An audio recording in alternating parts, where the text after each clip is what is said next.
que enchufar cuando se...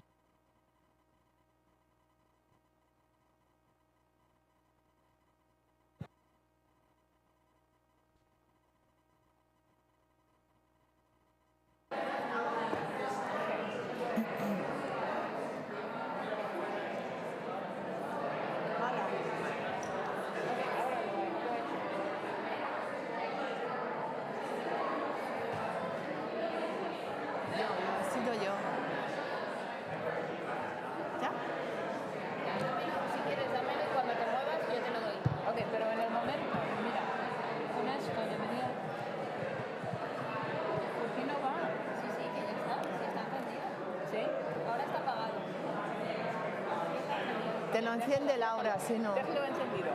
Es que no puedo dejarlo encendido, se escucha todo en el streaming. Okay. Cuando tú te muevas yo te lo doy. Vale. Pero en el momento que termine. Eso. Vale.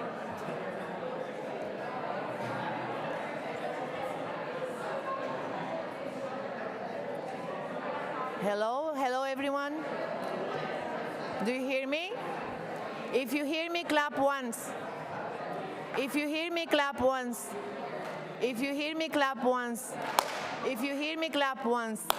If you hear me, clap twice. If you hear me, put your hands on your lap. Okay, thank you so much. That's my preschool teacher, Jean. So, dear students, dear professors, dear teachers, welcome to our event.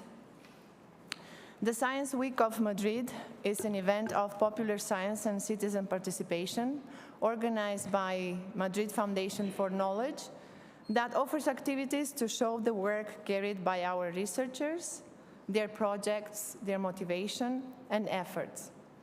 This event allows society to learn about the latest breakthrough in science and to make issues that concern available for the citizens.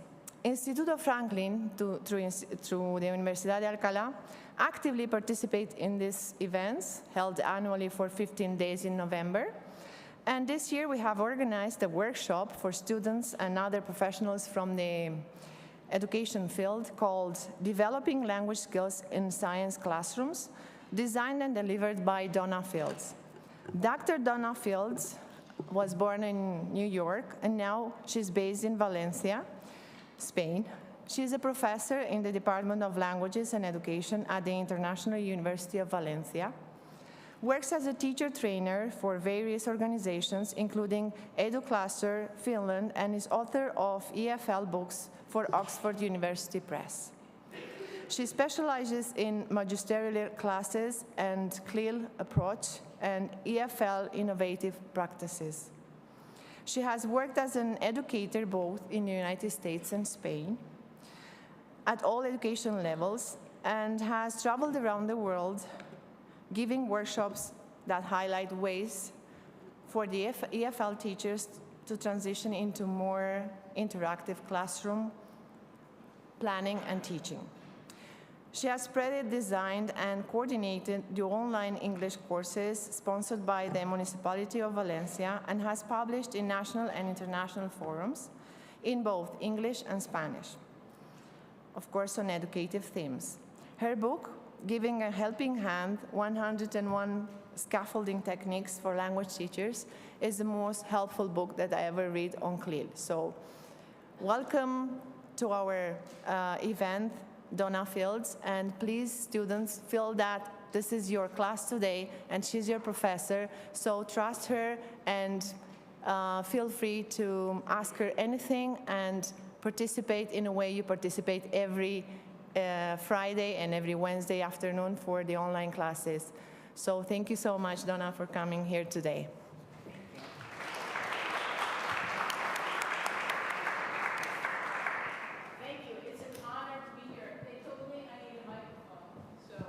To use the microphone, okay? Thank you to the university. Thank you all for coming. This is going to be a very participatory session, so you're not going to be just sitting there, and you're not going to be hiding in the back. What I'm going to do is present some information to you for you to consider. Hopefully you'll consider it very positively and use it in your lessons, but we'll see. As I said, we're going to be interacting. So I need you to meet the people around you.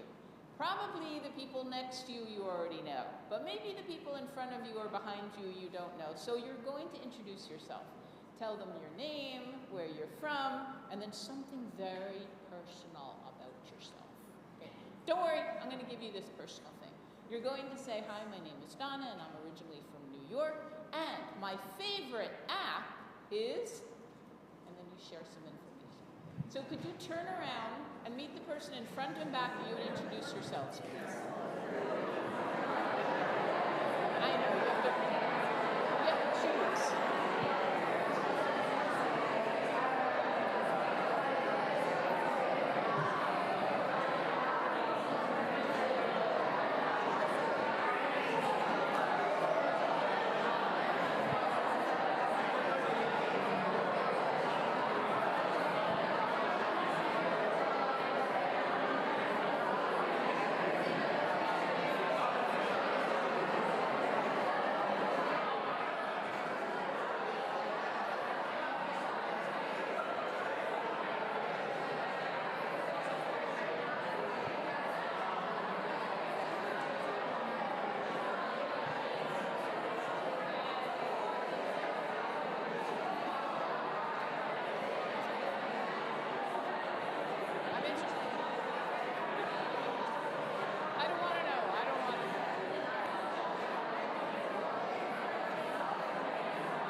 To scream, I used to, it doesn't work. So now you have your new best app friends, right? You're going to test them later, not now, right? So what we're going to do are several things. Usually I use this time to ask for your objectives. Instead of that, I've put some questions here, and some of you have already written in them. Perfect. If you have time later, it's a way for me to learn about you. I'm going to show you later, this is not my workshop, this is our workshop. And I need to know about you personally, what your history is, what you want, that sort of thing. I want you to feel seen and heard. Otherwise, I'm just talking to the walls for 3 hours, and I'm not interested in that. I would also like you to do that with your students. The first activity we're going to do is about considering the best practices in the classroom. And one of those best practices is beginning with objectives and sharing them. But not just sharing them, asking our students if they agree, if they think that we should change them at all, and considering their opinions. We don't want to be those teachers that walk into the class and teach. We want to be, hopefully, those teachers that walk into the class prepared to help our students to learn. One of those things is sharing objectives. If the students feel that they have a part in what's going to happen for the next 50 minutes, for the next 2 hours, whatever, they are going to be more involved. So, usually I do ask your objectives. Today, what I'm going to do is share the objectives that your teachers and the directors of the university felt were most important, and you tell me whether that's satisfactory or not. The first one is we're going to consider the best practices. Now, the ones I'm going to share with you today are appropriate for teachers just beginning, or auxiliaries. We're going to look at the design of a mini lesson. I used to give workshops on scaffolding. What is scaffolding? That's a conversation we're going to have. Don't worry. The word kind of scares a lot of people, a lot of different definitions. Hopefully after the second activity, you're going to tell me what scaffolding is. When I would go into the classroom after I gave a workshop on scaffolding, the teachers would be very excited and say, Donnie, you can't believe how great this activity is. And I'd watch the activity, it was dynamic, the students were engaged, and then they began the lesson. But it had nothing to do with the scaffolding activity. So in fact, it was not a scaffolding activity, it was just a very fun activity. So what I started to do is give workshops on mini lessons. And the mini lessons include 3 or 4 steps. We begin by helping the students learn to calm down. Really important, our students are usually filled with hormones and they don't know how to calm down. We can help them with that. Then we go to scaffolds. We go to the body of the lesson, which is directly tied to the scaffolds. And then we do a formative assessment. Again, this last step, most of the time we're not taught to do this in school. We really need to know if our students have assimilated the information we hope they did. If they have, we move on. If they haven't, we need to do an activity in another way. Same information and introduce it again. So it's really fundamental. And then I'm going to share a question continuum with you. Kind of fascinating. It's a way to do the reflection. Lots of information. Don't worry, we're going to take this step by step. Okay? And we're going to reflect on the session after, just as in the best practices. Anyone like to change the objectives? You have strong objectives yet? You okay with this so far? Excellent. Good answer. Thank you. All right. So, in preschool also, we can share objectives, share images. Teachers who do this notice that especially their students with special needs are much more calm when they see what's coming, what's already done, and what's going to be coming. You can have them cross things off, take turns at this, really effective. I don't know if anyone's already thought of this, already doing it. It's something you can suggest to the teachers you're working with. All right? So objectives also. And if the students say to you, well, we want to do this before this, if it doesn't change the world, why not? Right? So we can have them co-create with us. And again, this is not my workshop, this is our workshop. And it's the same thing, I think. I may not always say it when I walk into the classroom, but in my mind, this is not my classroom, this is our classroom. What I want to do is create a learning environment. What I want to do is create a community where my students want to learn. And if they don't want to learn, at least they're relaxed enough to learn. And maybe later on they'll like it more. Okay? So, this is my idea. CLIL. You're all studying CLIL? Then you'll know what this is. It's a balance between content and language. How many language teachers do we have? Okay. So language teachers, you have to teach the language through some content, right? All right. So we can, the best idea in CLIL, the ideal, if we're living in an ideal world, is go talk to the content teachers and use that in our language classes. If that's possible, perfect. If not, you still need to recognize that the content is important, not just the structure of the language. And the same thing for content teachers. If we don't take some notice of the language, we're used to the content. If we're science teachers, we're used to the language. If we're math teachers, we're used to all the academic terms we use. But our students aren't, and a lot of those words mean different things in different contexts. So we also need to focus on language structure and academic language in our classes. So I'm going to show you ways to do that. I'm going to give you this. These are the essential elements of CLIL. Lots of them. You're probably already doing a lot of them, but I'm going to simplify it for you. If you have these elements in your lessons, you're doing really well. I was working with a school in Colombia, and we were doing project-based learning, phenomenon-based learning, and they finally said to me, okay, so what do I do when I walk into the class? I thought, well, you begin your project. And I realized that's not what I do.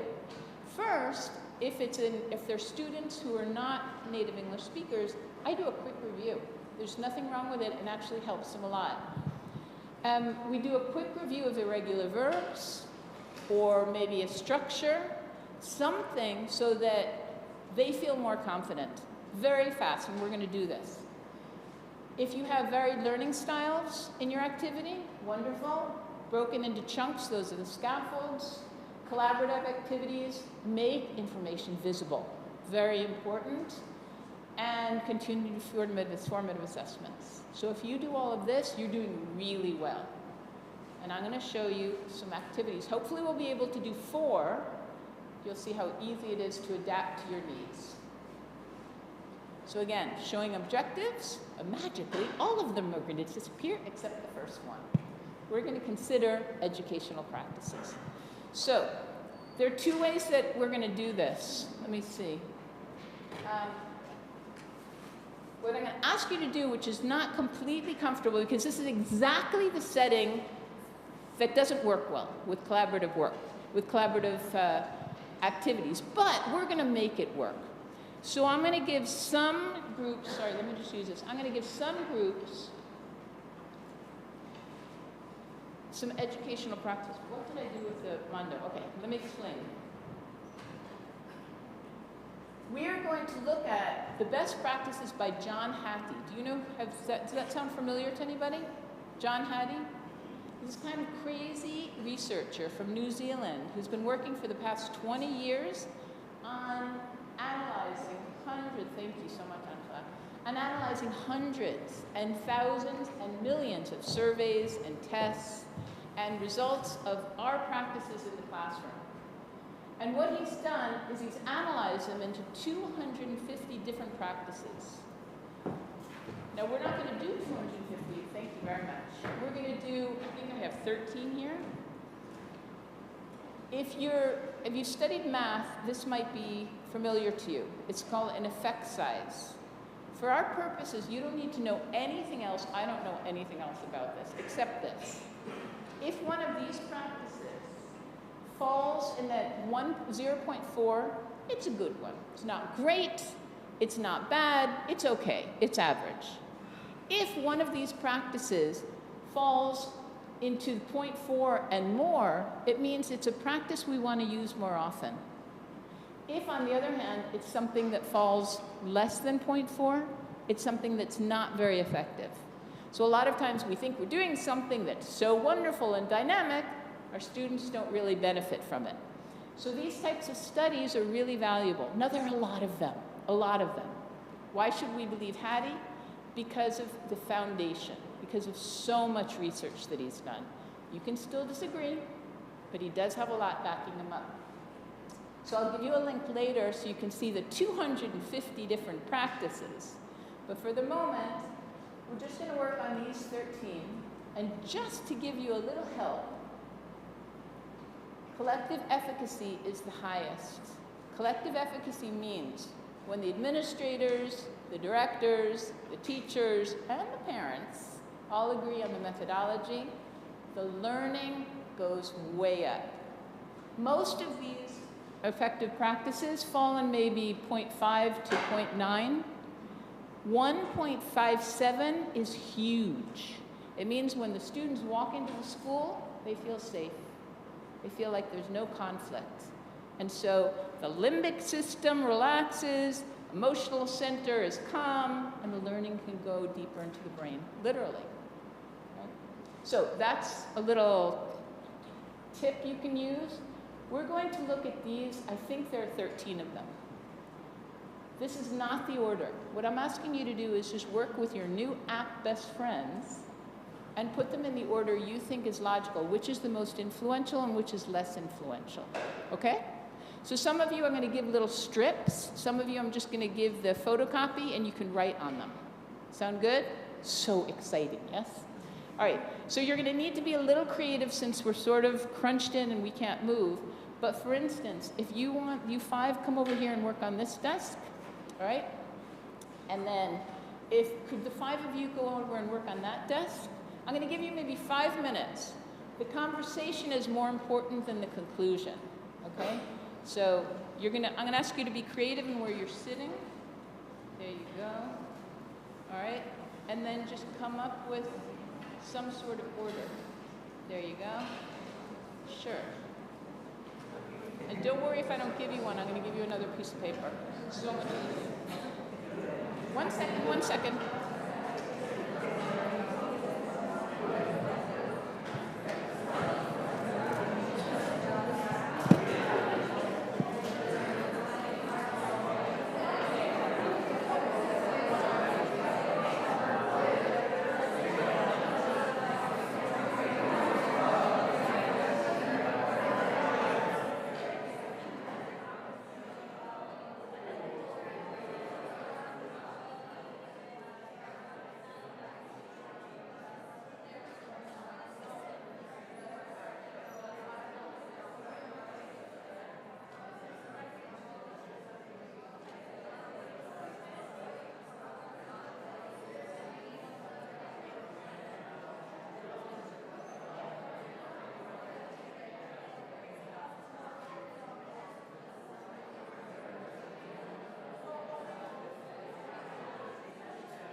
activities, it's the conversation that's much more important than the actual answer.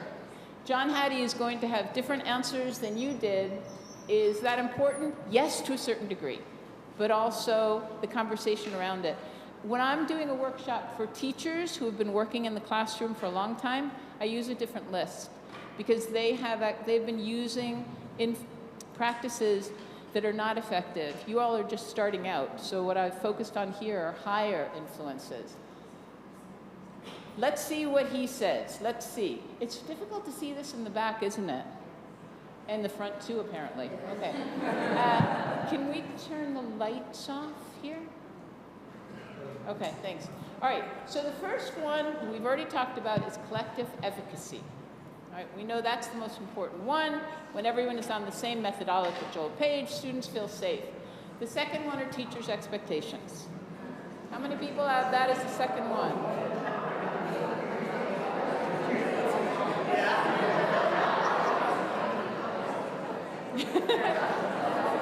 Excellent, excellent. Okay. What is the reasoning here? Who is familiar with the term growth mindset? Good. If you're not familiar with it, I would strongly recommend you read about it. Carol Dweck, the growth mindset, optimism. If we put in the dedication, if we put in the hours, we can succeed at whatever we're working on. Someone is going to be able to solve a math problem in 2 minutes. Another person will be able to solve the same math problem in a week. Does that mean one is better than the other? No. It just means that one is more adept at that particular type of problem. Someone might be able to write an essay and get the concept in a day. Another person takes a month. Does that mean that they're less intelligent? No, it just means that they need more work, more hours. So the growth mindset, it's about having high expectations. If we have high expectations for our students, we will do whatever's necessary to help them raise their knowledge. Doesn't mean that all of them will be able to rise to the same level, but they will rise higher than they were before. So this is part of scaffolding, is creating opportunities for our students to believe in themselves. That's teacher expectations. The next one is micro-teaching, video review. And I'm going to give you an example of this today. I did one, I think 2 days ago, that turned out to be a little crazy, but I'm going to share it with you anyway. It's perfect for all of you, because if you're working with teachers and you don't have enough time to really help as much as you want, you can do video reviews and upload it in YouTube, wherever you want to, and ask your students to watch it at home. You are speaking, you're using your native language, and they're still learning, right? Scaffolding. I think it should be the top one, but Hattie disagrees. That's okay. Scaffolding is still very strong, 0.82. Remember, 0.4 is average. 0.82 is really strong. Summarization, anytime. Probably what you're going to be doing if you're working with teachers in Spain is they're asking you to use your creativity, but also your native language, to speak a lot to the students. Well, wonderful, but they can watch a movie in English, right? So what we would love for you to do is use your skills to help them feel confident in speaking. So a lot of language teachers in Spain, I've seen this, they go in and they speak a lot because they feel that they're helping their students if they speak a lot. Their students will learn if they speak a lot. The truth is, if you're a type of learner that learns by listening, that's perfect. But if you're like most of the other learners who need to speak, who need to write, who need to move, who need to feel something, then that doesn't work. So what you can do is encourage them to summarize. You're still interacting with them. Mnemonics, just a fun way to memorize certain things. There are some things we need to memorize. We need to memorize the multiplication table. We need to memorize irregular verbs. We need to memorize the periodic table of elements, maybe? Some things. Reciprocal teaching, how many people thought that was very strong? Or you didn't know what it was? All right. Reciprocal teaching is when maybe as a teacher I would explain something And then I'm not going to repeat it. First of all, I don't like repeating, don't like answering questions, but I give enough information to my students so they can teach each other. That's reciprocal teaching. If I say something and my students didn't understand it, they're not going to understand it the second time I say it either. I'm either using vocabulary, a tone of voice, a structure that doesn't work with them. So if they ask their partners, they're going to use different words, different structure, different tone of voice, and it will work much better. So reciprocal teaching is very strong. Questions so far? Do you disagree with anything so far? You can dare to raise your hand, it's okay. You're going to feel better later. Formative assessments, 0.7, very strong. We go home and think, oh my God, I'm the best teacher in the world. My students are so lucky. And then we give them a quiz, or we ask them questions the next day, and everyone is just blank. No idea what we're talking about.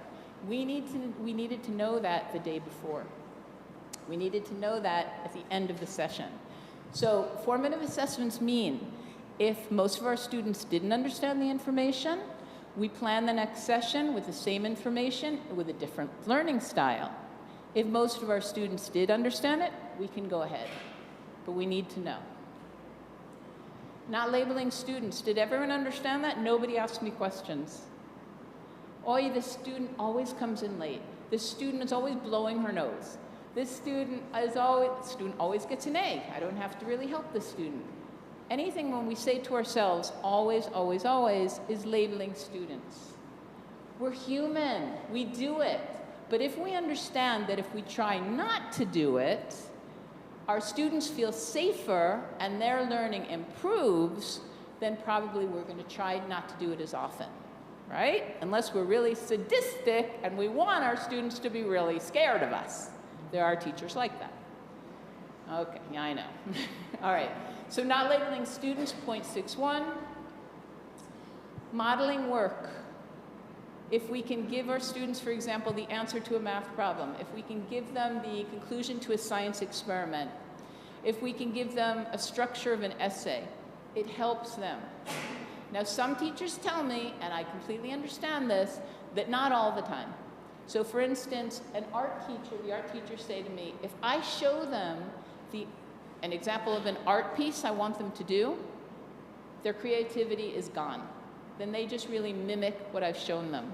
So I just explain, I give them a genre, but then they go off and use their creativity. This could be in technology and other things as well. But there are a lot of places where giving the models really does work. Right? So you need to use your common sense. And teacher-student relationship. This is where I always get stuck. And in this group, they had it the reverse, right? Teacher expectations down, teacher relationship up. Why?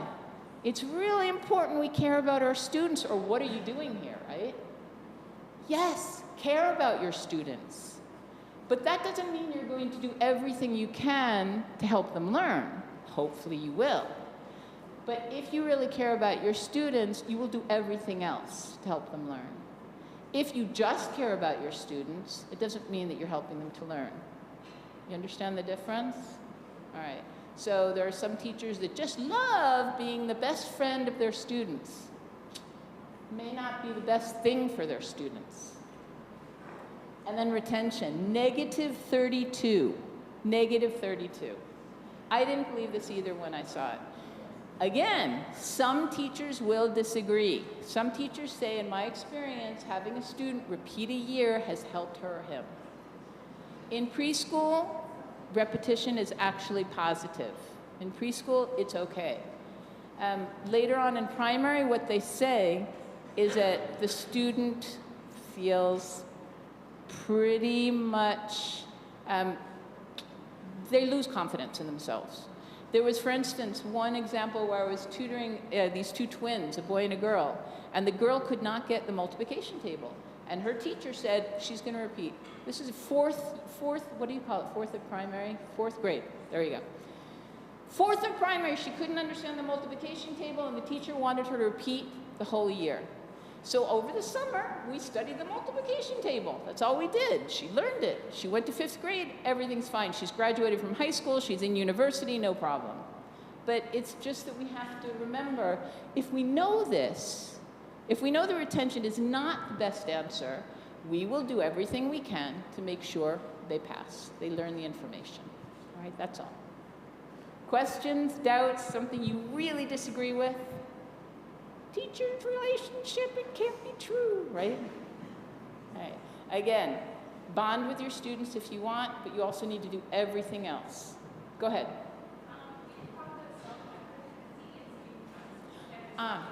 Yeah, for some reason I don't have student efficacy there.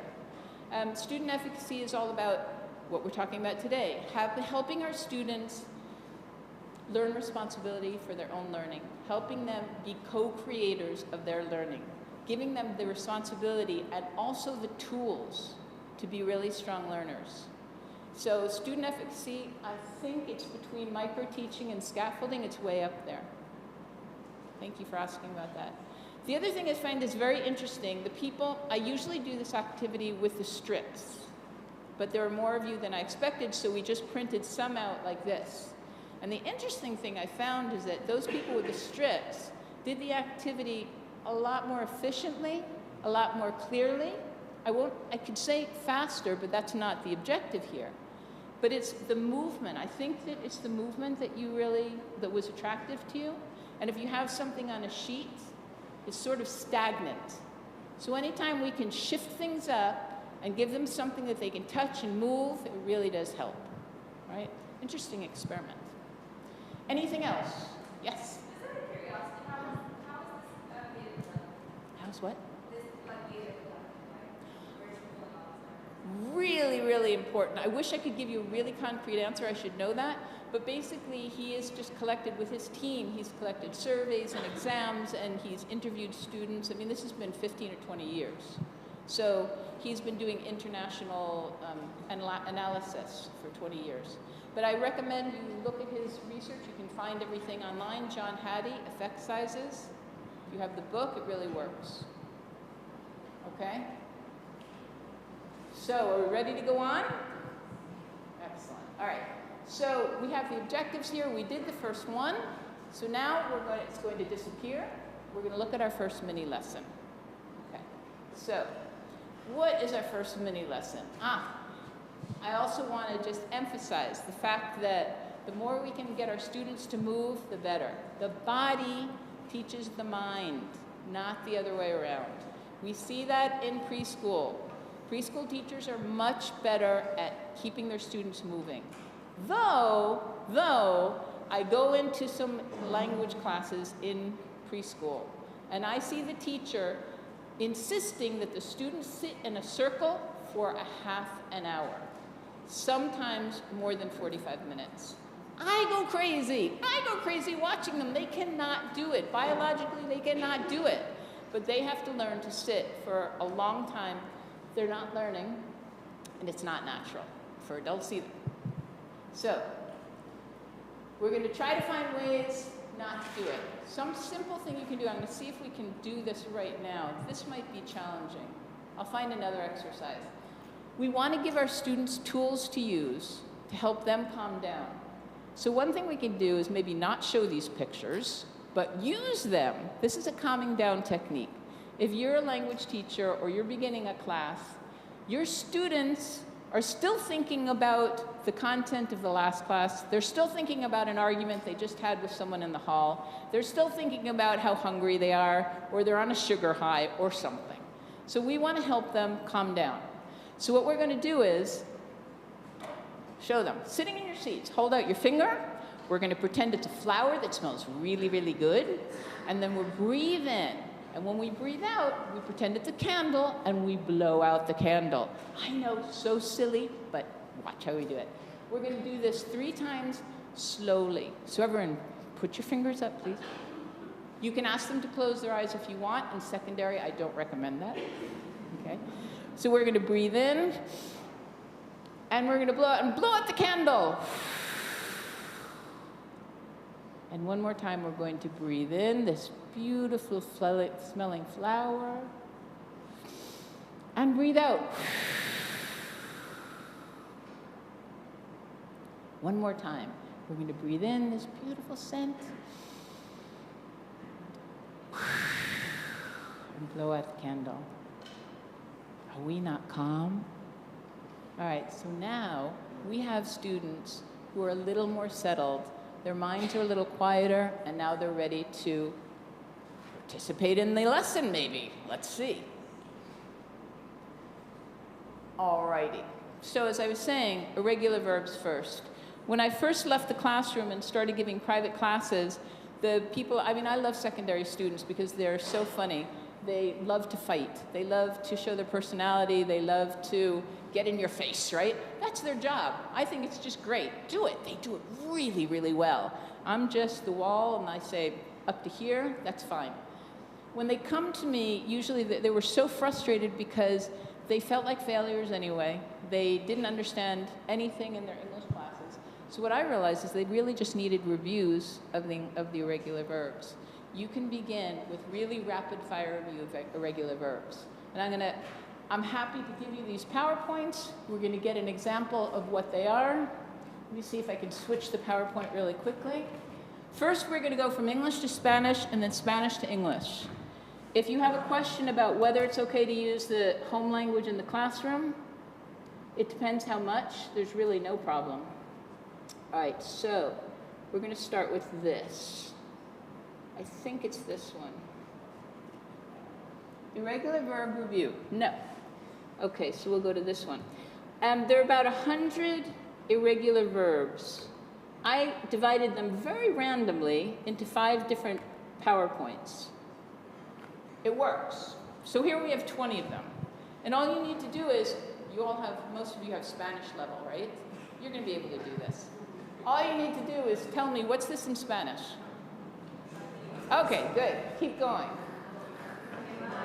Or out of there. Okay, and one thing, I ask my students to do this all together in chorus. It is not my desire to embarrass any of my students. I want them to learn from each other, to support each other. Reciprocal teaching, we could say, okay? So everyone out loud as you feel like.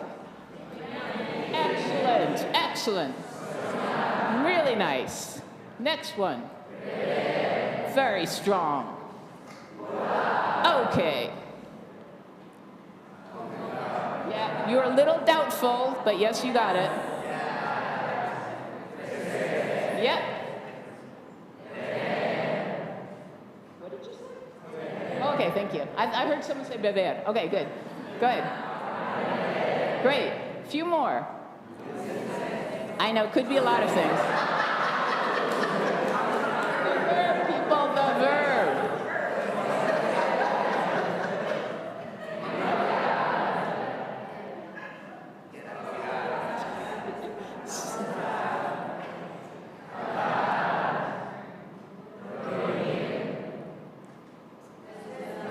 Good, some people are saying it.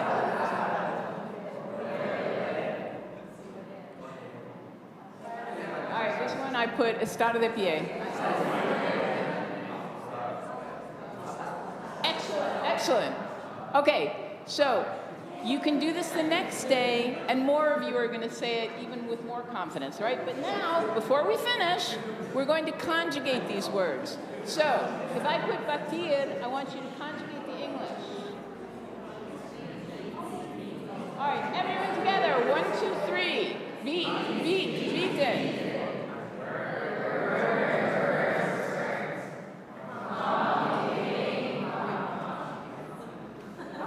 I know, I like little mistakes. All right. Oh, sorry. Okay, this is British, dreamt. Some people, the Americans, especially, I'm American, we say dreamed, but it doesn't matter. Don't worry. Okay, so good, so good. One more. Okay, so this is what we do. All together, quick review, takes 5 minutes. Now all the students, they're thinking in English, they're feeling more confident, they feel supported, they are more ready. Got it? Okay. So now I'm going to go back to, this is the first step. The teachers you work with will never think of doing this. It really does work. Okay, so now we've done our 15-minute review, and I've got more of them. So, we're working, this happens to be for a primary class. We want our students to read there's a unit of a book on a healthy plate. What is challenging, what will be challenging for your students about these 2 pages? Lots of words, what else? Sorry? Lots of information, what else? Sorry? Lots of academic language here, yes? There's no direction, what should they do? No instructions, what else? This is showing a lot of experience. Your intuition is really good here. Anything else? Those are, sorry? There are no highlights, so we don't know what's more important or not. Okay, so what can we do to introduce this information? That's a scaffolding activity. Before students open up the book, we're going to give them an activity. And this is what I thought. It doesn't mean it's the right activity. It's what I thought would be appropriate. I took the information and I made 4 questions, sentences. Write 1 sentence about each plate. What's the connection between exercise and food? What's the girl eating? And what's the connection between these 2 pictures? So, I'm going to give you some, could 1 person from each row please come up? 1 person from each row, come on up.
Any questions?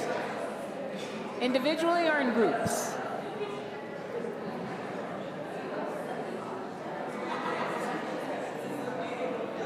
That's very funny. That's very funny. Yeah, or glasses. Oh my God, yeah, I understand.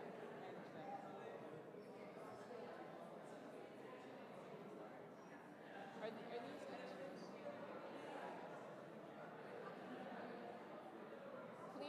clear what I'm asking you to do? Okay, so exciting, right? You have not folded your mini books.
Let's talk about this.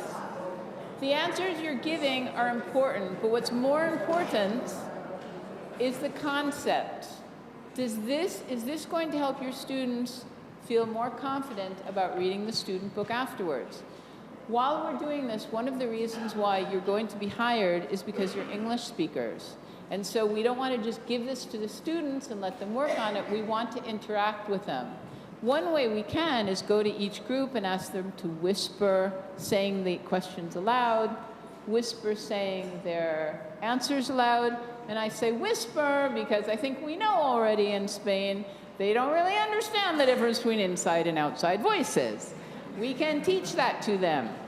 So we want them to speak, but we don't need them to disrupt everyone, right? So this is one thing we can do. When they've finished, another way we can interact and encourage them to speak.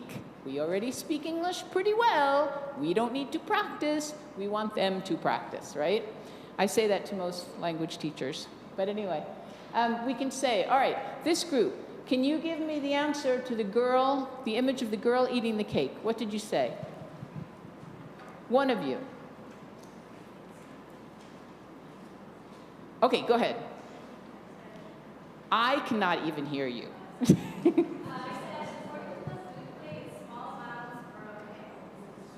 According to the food plate, small accounts. Okay, this group, can you tell me, can you choose different information than she gave? Give me an answer. Oh, can you ask her to say it again? So just saying, could you repeat please, is more English than they would have said otherwise. Seems simple for us, but it's important for them. Could you repeat, please? Okay, go ahead.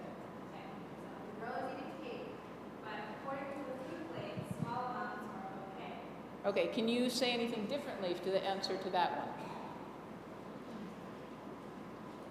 No. Okay, the truth is, I forget myself that I should not be asking a yes or no question. Because I say, could you do that? And they can say no. Absolutely correct answer. All right. So would you please say that differently? Someone in this group, would you please? No, because what I'm trying to do is get the groups to interact. It's okay. I'm going to see if I can get you interacting with another one. Say aloud the information, the image of the food plate. Could you, one of you ladies, could you give me the answer you gave about the food plate? They point to one girl. Poor thing. Okay. Oils and spreads should be eaten less. Okay, so they shared that, and what I can say to another group is, could you please just change some of those words? Go ahead and change some of the words that she just said. They're looking at me terrified, and these are English speakers. All right.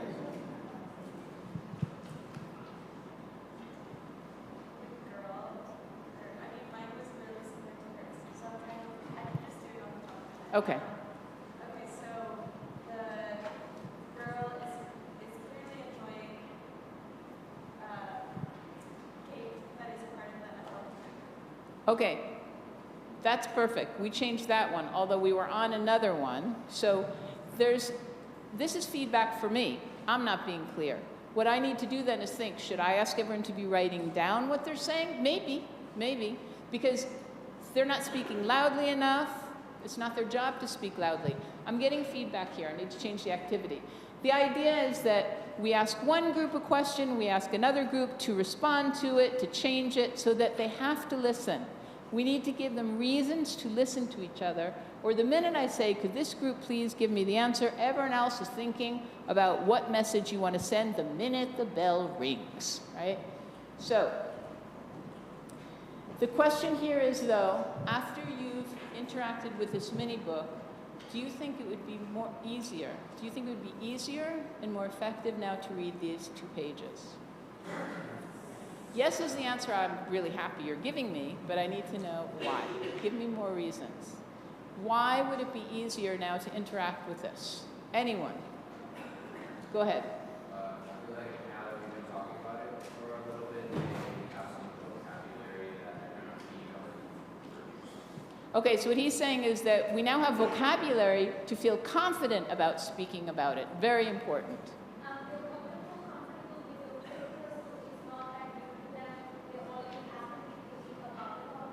Okay, so she's saying the images are really helping us think about, process the information. Images are really powerful. One comment before was that the images aren't very attractive. I think they're cute, but everyone to themselves. But now you've seen the images, you've read the captions under the images, so you're already processing the information. What else? Go ahead.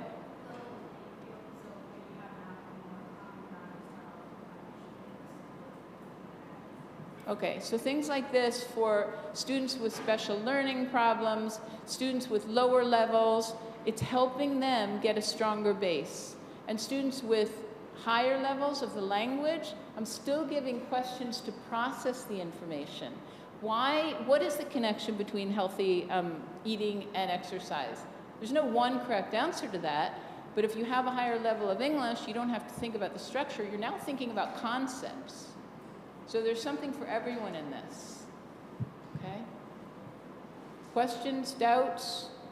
So simple to do. And remember, if you're doing a mini book, you need to print 2 of them upside down. That's obvious to everybody, right? Otherwise, what I do is I forget to do that sometimes, and I have a lopsided mini book. So we want to avoid that. All right, so we've done this. They've done the body of the lesson, which is what we were going to do anyway. But now we are helping students who have a base, a foundation, more confidence. And the last part of the mini lesson, if you remember, is a reflection. We need to know if those smiles that they were showing us when they were working on their little mini books meant they understand the information or they just liked having a mini book in front of them. So we asked them some reflection questions, some on content, some on methodology. This has to do with student efficacy. Student efficacy is also about being conscious about how we learn best. I learn best seeing color. I learn best having a book that I can open and close. I learn best being able to ask my group members questions. Do you think everyone answered the questions with the same answer? No, probably not. Which question was the easiest to answer? Everyone has a different answer to this, but just think about it. Which was the easiest and which was the most challenging? And I say challenging, I don't say difficult, because if we say difficult, sort of the door closes. Challenging means we just need a way to get through that door. Yes?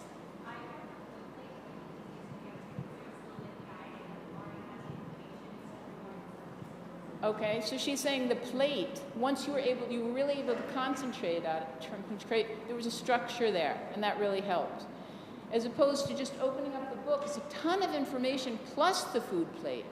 I gave it to you in the mini book so that you could focus on just the mini book, just the plate for a little bit. Okay? Who likes fruit and vegetables more than cookies? It's just kind of a fun answer. Who? And the other group, a couple of people raised their hands. Like, all right. You don't like cookies? Thank you for sharing. Okay. She likes it. I agree with you. Cookie dough. Why not? Okay. That's very American. I don't know if they do it here. What would happen if chickens disappeared?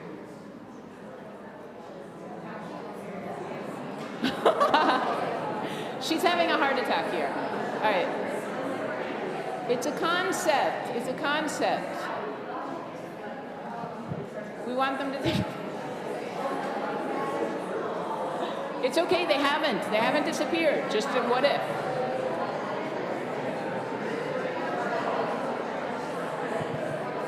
I did not think that was going to upset you so much. I have no problem with it, I'm vegan, I don't care. All right.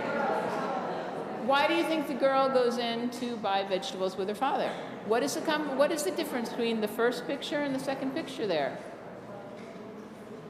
You've read the student book now you know, but just so all of you know, just so that it doesn't keep you up tonight, the girl didn't eat vegetables. And the woman in the cafeteria said, honey, You're going to have stomach aches if you don't learn to eat vegetables. So that afternoon, she went with her papa, and they bought vegetables. Very exciting afternoon.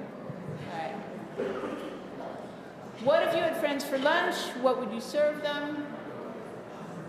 This is taking all of the knowledge that we've already talked about and now processing it into a personal venue. Okay? Now, if you notice,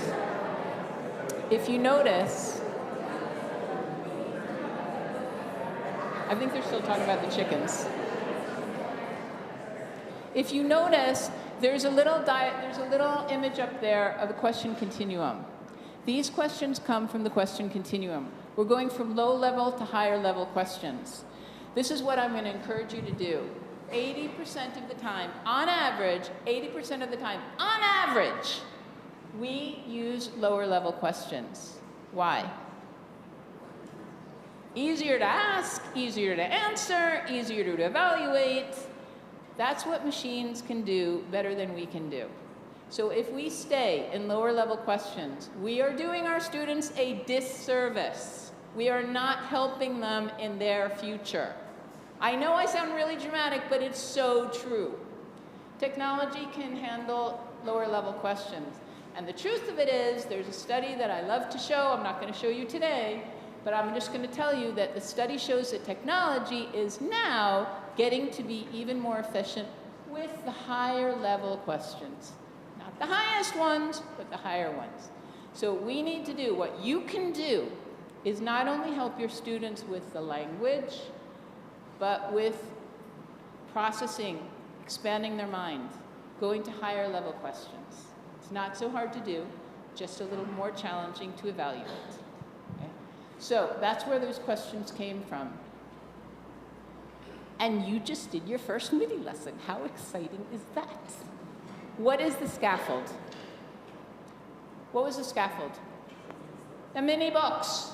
You have them in your hand still. All right? The body of the lesson,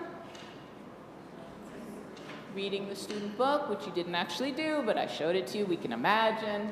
And the reflection were the questions I just asked you. This is all we're going to ask you to consider, these 3 steps. Plus the first one where we can help our students calm down so that they can do this more easily. 3 steps, scaffolding, attached to the body of the lesson, and then finding out if they learned what we're hoping they learned. Not so difficult, right? All right, so I'm going to give you a couple more examples. Did this mini lesson include these steps? If it didn't, please tell me.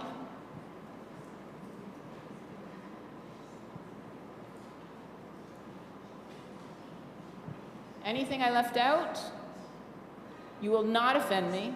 I just have to add it in next time.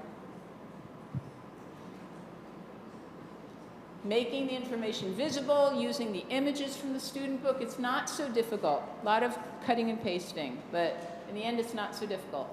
All right? So,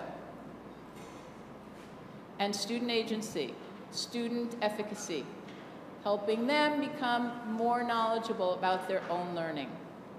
That's what our job is. Our job is not to teach. Our job is to help them learn. Such a huge difference. Okay? All right, and for infantil, for preschool, we can do the same thing through songs. I have a lot of conversations with preschool teachers about Jolly Phonics. Teachers here are usually very excited about Jolly Phonics. It's very expensive. If you train well, you can do it well for 1 year. The second year is a little more challenging because there's a lot of words that are not our high-frequency words that Spanish children will never use. So the studies show that our students can learn the same way with equal efficiency through songs, through transition songs, through rhymes. This is how we learned when we were in school. We learned through nursery rhymes, through poems, through songs. So you can do the same thing. Say for Twinkle, Twinkle, Little Star. Find images for some of the words. Give it to them in a mini book. All right, and remember to turn it upside down. That's for me more than anyone else. And then as they're coloring in, we play the song. I've seen so many classes where I go in and the teachers are losing the perfect opportunity to teach their students by not just putting on a song in English. I have a little neighbor who's 6 years old, and she will sing songs that she hears in my house just because she's walking through the house. I'm not telling her learn the song, she starts singing them. All right. Then we can hold up these images. In preschool, we need to do a lot more interaction. Ask them, which is the diamond? Which is the diamond is a pretty sophisticated structure.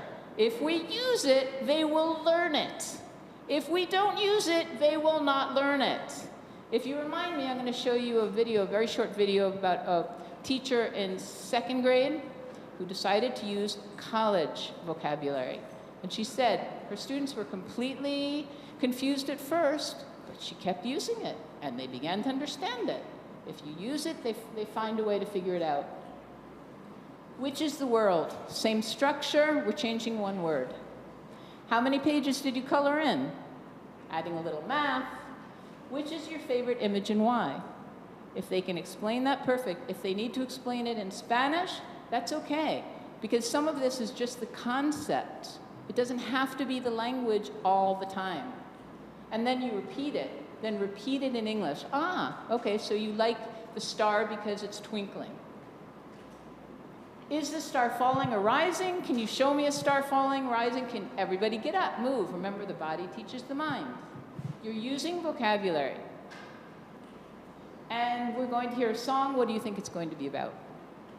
Again, you can change the questions. The idea is ask them. If they need to answer you in Spanish, that's fine. Repeat it in English. Little by little, they're going to use some words in English.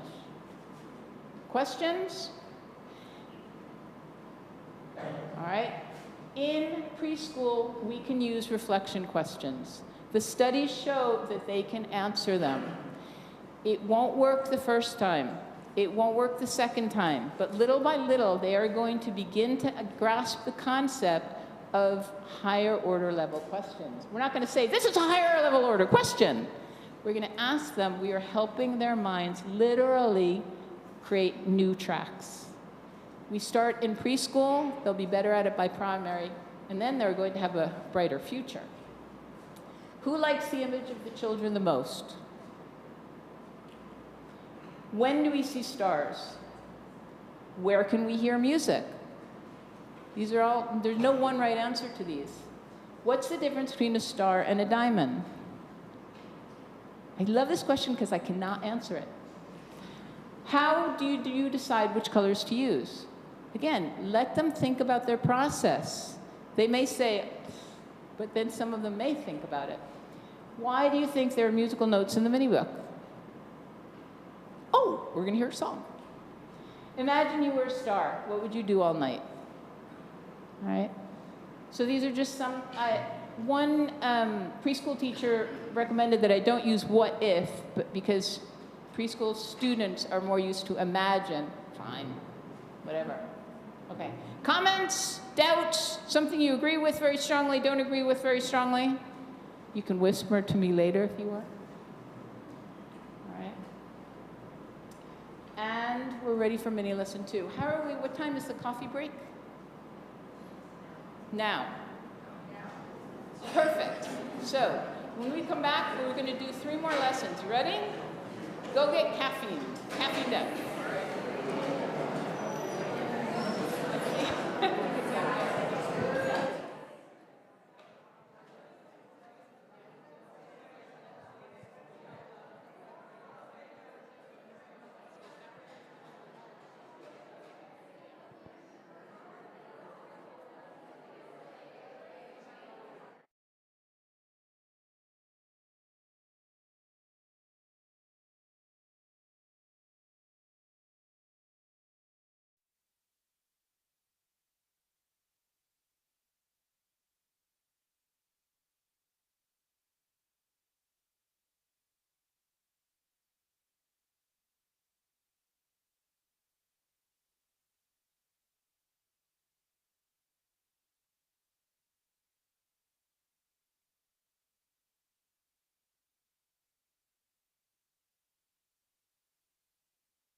one second. Another way. Ready to start? Lots of caffeine in your bodies? Lots of sugar? Perfect. Perfect time to learn some techniques on how to calm down. All right. One thing we're not going to do because it's a big group, but if you get your students to form a line and walk in a figure 8, it actually calms the mind down. So it's getting them moving, getting the blood moving a little bit up to the brain, but in an organized way. All right, so I encourage you to try that. What we are going to do together is this. So everybody, clench your fist, unclench. Clench your fist, unclench. One more time. Clench your fist, unclench. We are now much more calm, except for the caffeine and sugar racing through your bodies, right? All right. So the next mini lesson, they're up there because one of the best practices is to model what we're going to do. So this mini lesson, oh, I forgot about the conjugation fund. All right, so hold on 1 second. Can you all 4 come down here, please? Still think about it, still thinking. All right, we want to do our irregular verbs. All right, so I'm going to, let me go to conjugation fun, which my students always tell me is the least fun possible. Okay, I love calling it conjugation fun because it's not. But it's really, really effective. So in the end, yes, it's fun because we just learned. What we're going to be doing is taking he and bite and starting to conjugate it. So you ready? Present continuous. Excellent.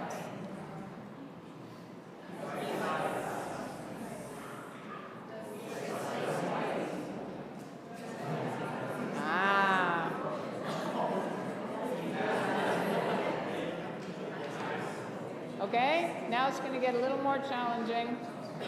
She and fall. Past, past.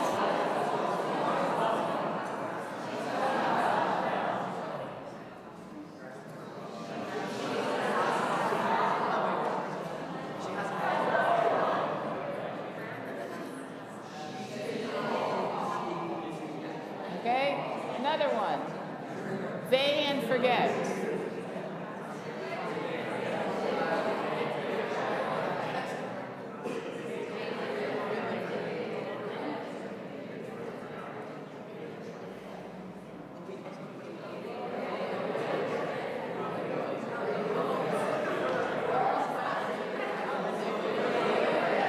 All right, one more. We and give.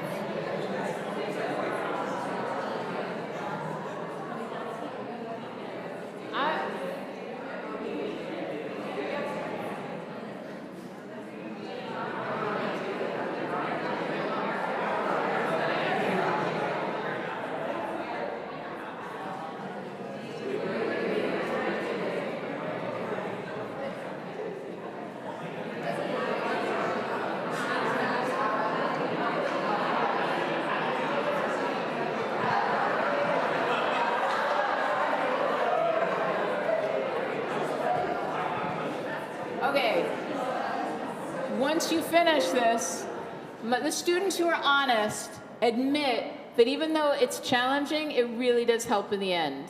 So it's for obviously a little upper level students, but I strongly suggest it. All right, so we've done our review. Let's see if it'll let me open. Now what we're going to do is the next mini lesson. So, oh, very good, very good. I started from the beginning. Sorry, 1 second. Want to go back to the figure 8.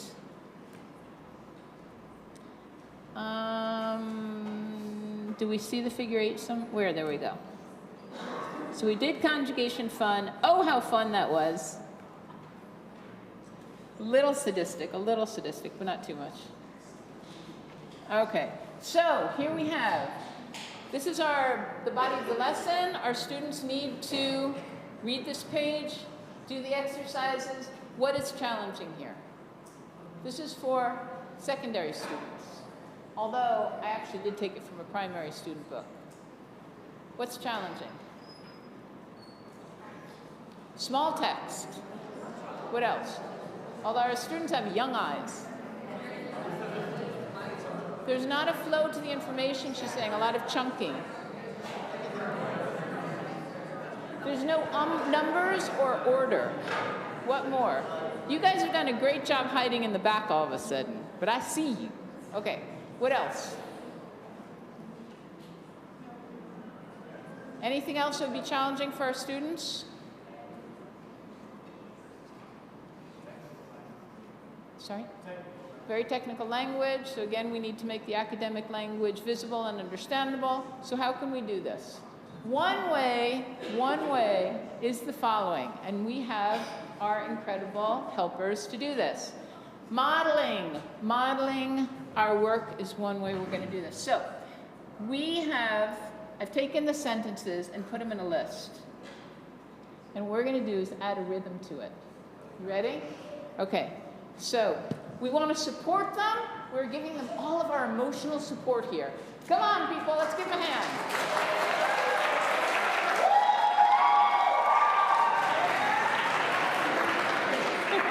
All right, so the first one, and we need to repeat this afterwards, okay?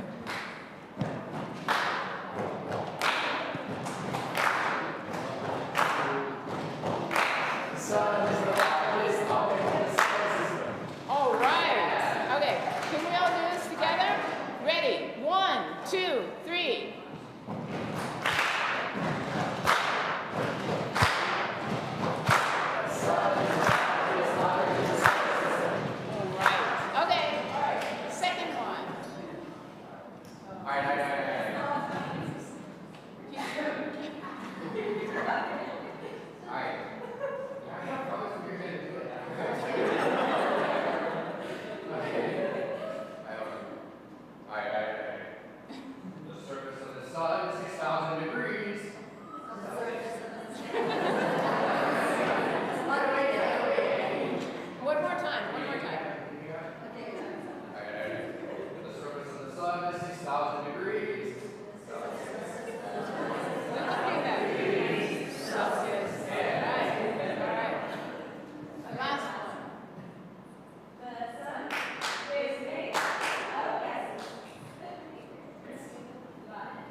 So this is what we're going to ask you to do now. You're going to do some rhythms. And you can improve if you want on this. I'm going to give you these sentences. So, let me see what I did with the sentences. All right.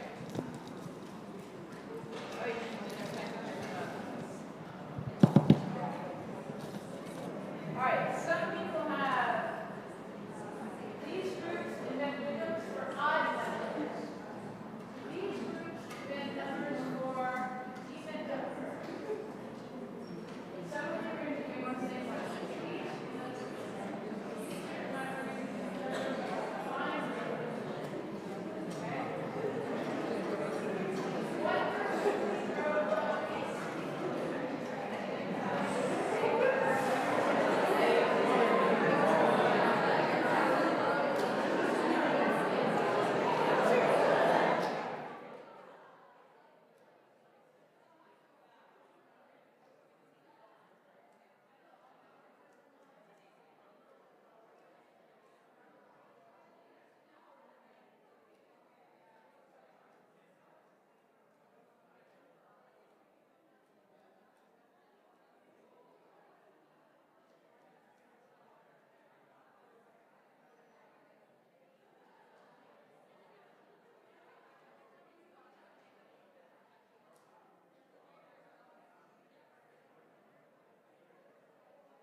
So really excited about stopping. Very good. All right. It's challenging, but the object here is the considering it, is the interaction, all right? So if your rhythm isn't the most incredible rhythm in the world, it doesn't matter.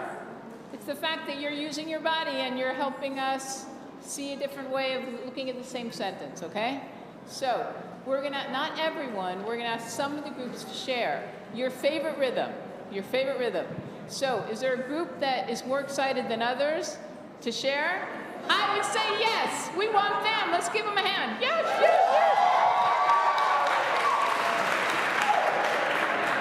Okay, can you stand up, please? All right, so wait, which sentence is this? Which sentence? Number 8.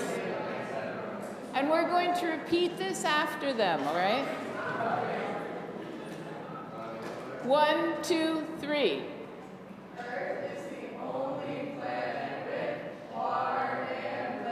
Woo! All right.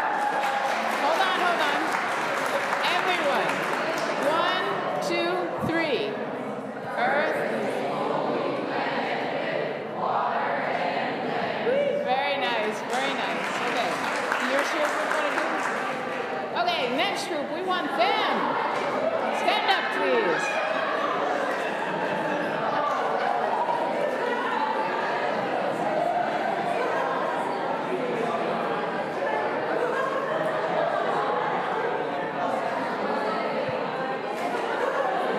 Which number? Okay.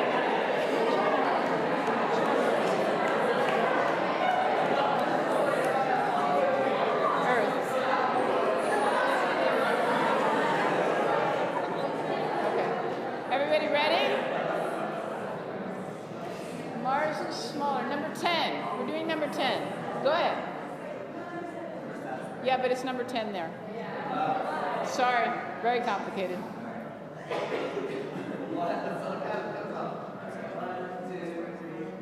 All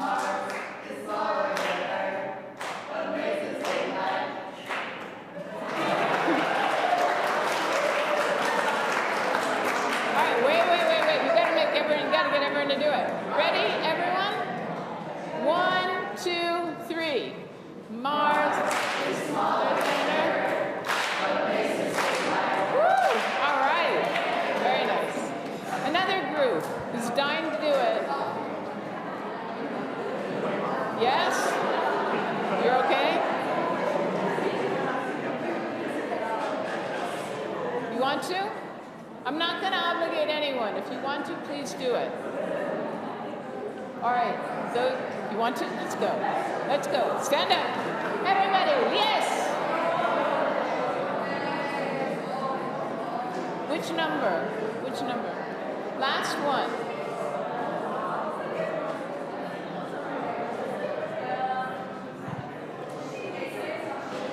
Number 6.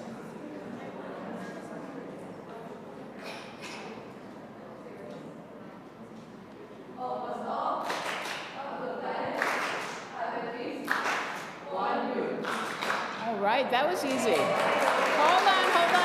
We got it. Everybody ready? 1, 2, 3. All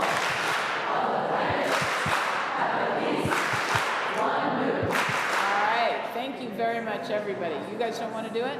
So, what we've done here, we have not actually explained the academic language, but we've gotten them more interested in at least saying the words, right? Now, when they look at this page again, they're going to say, oh, I recognize a lot of these sentences, and start clapping and stomping their feet. And then they're going to be more open about understanding the context. But just going right into the page is too much for them.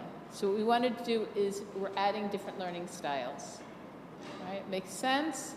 Something that you want to do that can get noisy, but as long as the noise has to do with the activity, it's fine.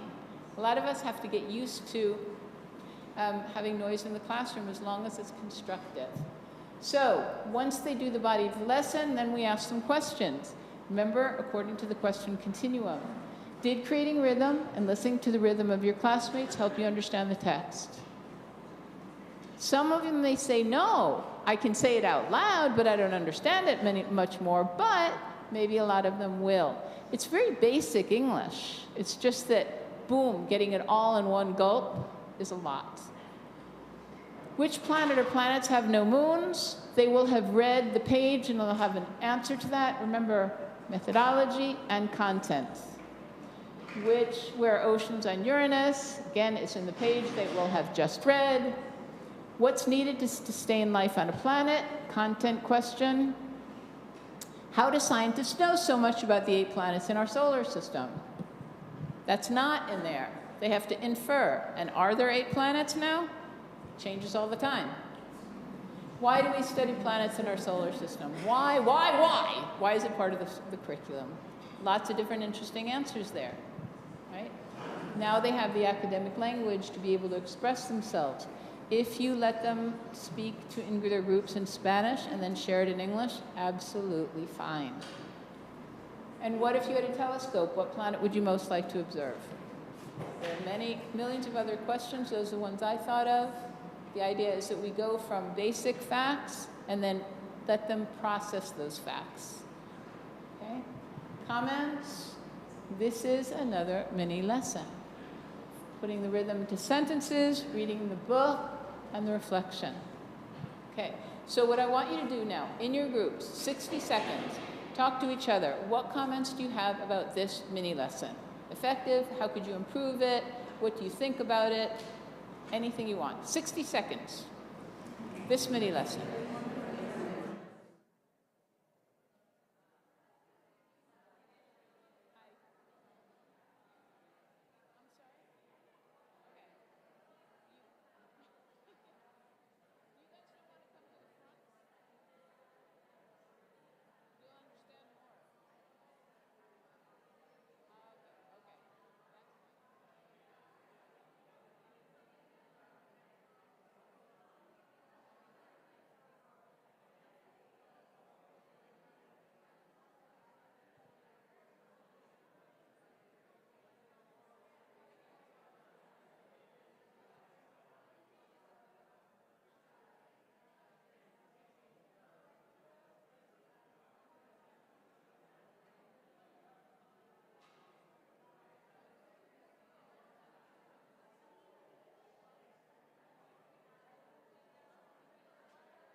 Thank you very much.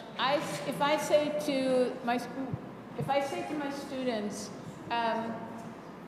tell me what comments you have about the lesson, who's going to answer? Sorry? If I say, give me some comments, who's going to answer? The same students that always raise their hands, right? Who is not going to answer? The same students who sit there and say nothing.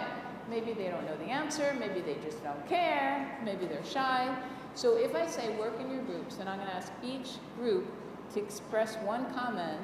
It's another way of involving everyone. Now, this is a big group, but I am going to ask some comments. I really want feedback here. And I will say to one group, who's your spokesperson? If that spokesperson is not comfortable sharing, ask another group member. If no one in the group wants to talk, you can call in another group. But I wouldn't do that very often. There are 3 or 4 people in a group. For goodness sake, someone is going to want to talk, right? So let's see what comments you have. Important for me, important for you. Comments. One comment, please. And remember, we want to talk to everybody. Sorry? She's saying maybe not for high school. Why? Oh, the rhythm? The rhythm, the activity of the rhythm. Could be that they're very shy. You need to know your students. If they're not going to do it, we don't want to embarrass them. Important point, okay? This group, comment.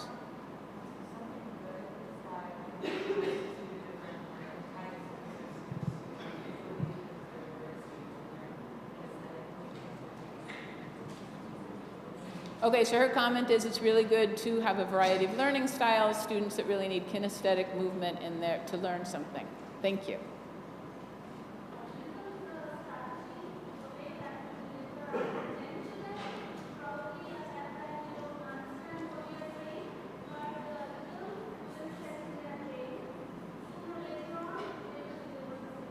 Thank you. All right, so her comment is, again, we're not really addressing the meaning of the academic language that they're using, but just having used rhythm will help them relax and understand the academic language later, little by little, right?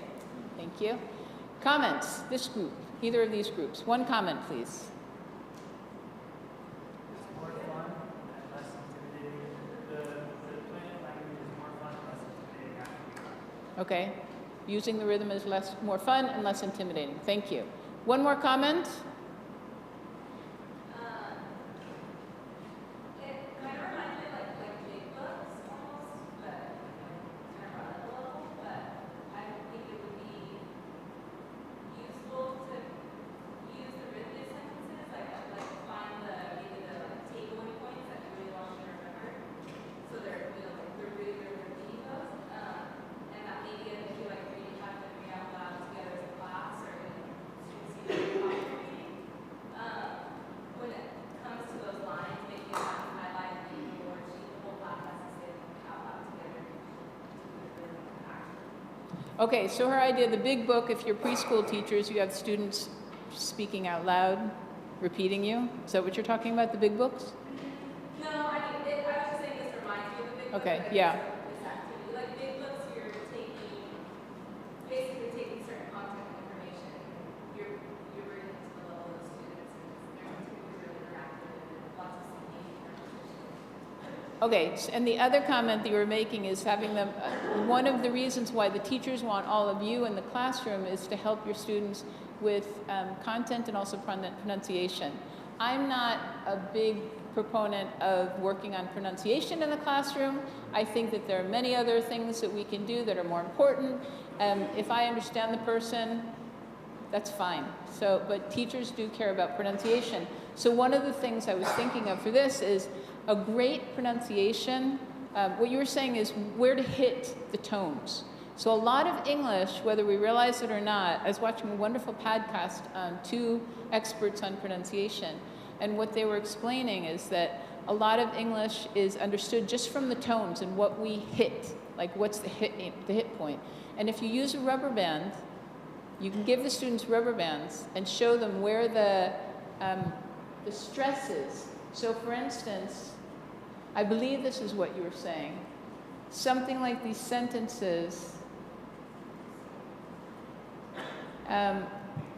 For instance, number 4, there are 8 planets in the solar system.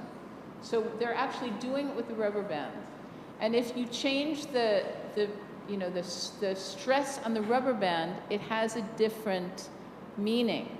So practice this at home, and if you feel like doing this with your students, it's a really nice way of helping them understand a little more of the rhythm of English so that they can give different tones.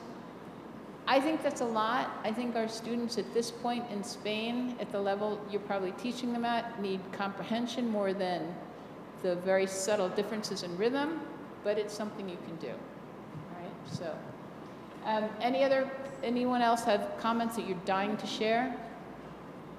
It's important for all of us that you're really listening to this. Okay, considering this. So, have we done this? Was this included in the rhythm mini lesson?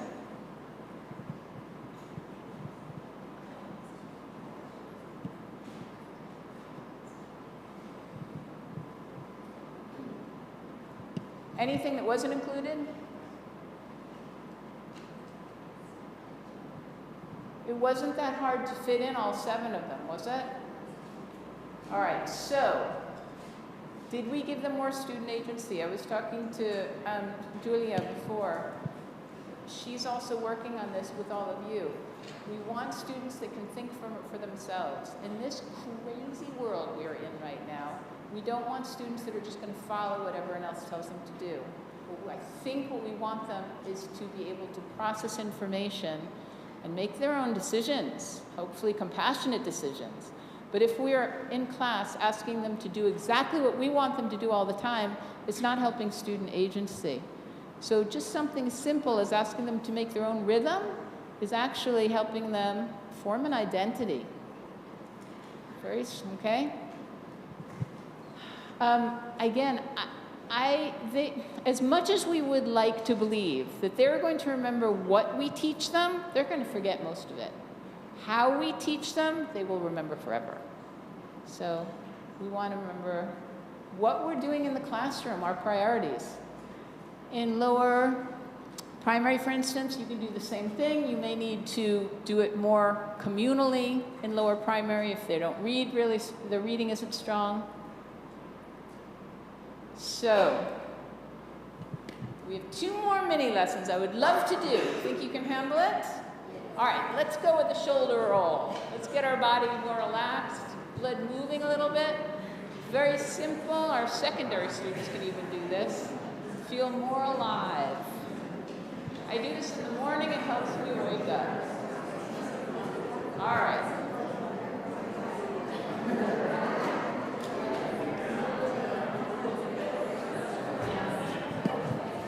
I'm going to skip this one.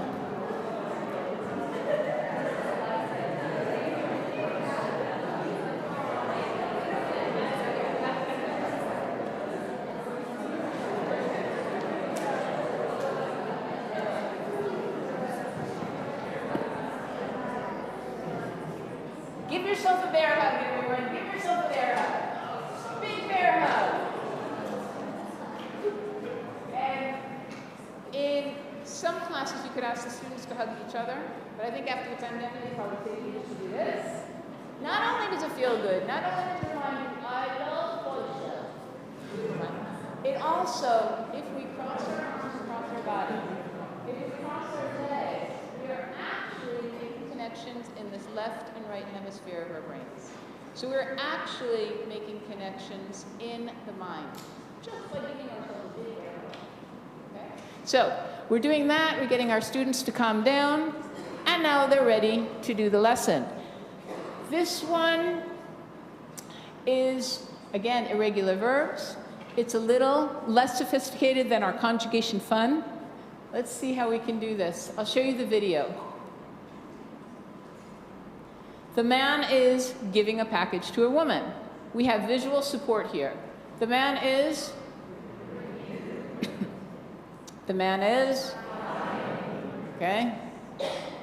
The men are, the man is not, 2 T's, the man is, and the man is, okay, very simple, but we're giving, oh, sorry, there's more.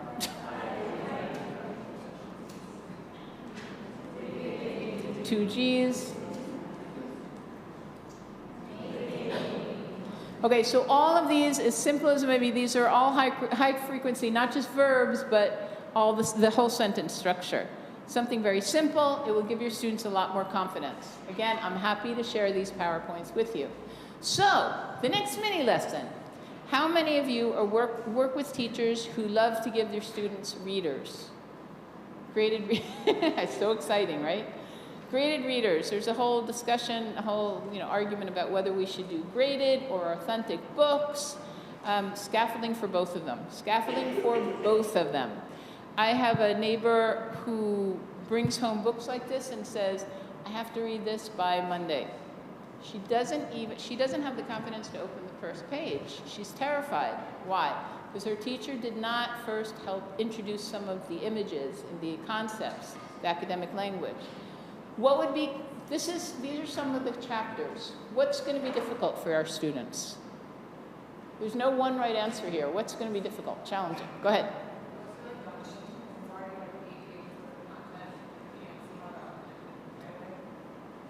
Interesting. So if you're just reading the titles, it doesn't seem like they're connected? Okay, but just I just chose the first page of each unit. It wouldn't be that scary for them, or you think it would? Okay. All right, so this is not an appropriate way to show the book. Right, thank you. What else?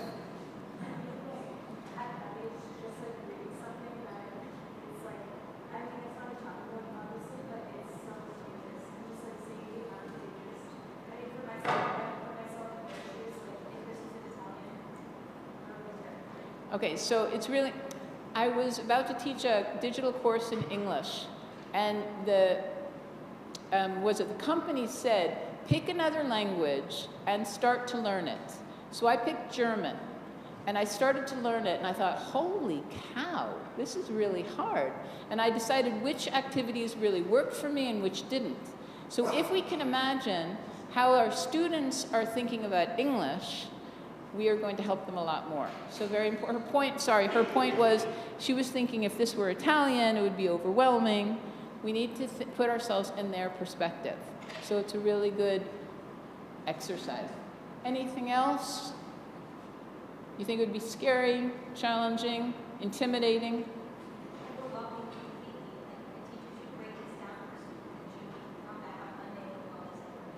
Okay, so the general consensus is teachers should break this down, introduce something before they read the text. So, you ready? This is how I decided to break it down. There are other ways. You make a decision. All right. I'm going to give you some of the words. Not everyone is going to get a lot. Let's see if I can do this. Sorry, I'll figure that out. Go ahead. There you go. There you go. There you go. Okay, let's try that one. All right. There you go.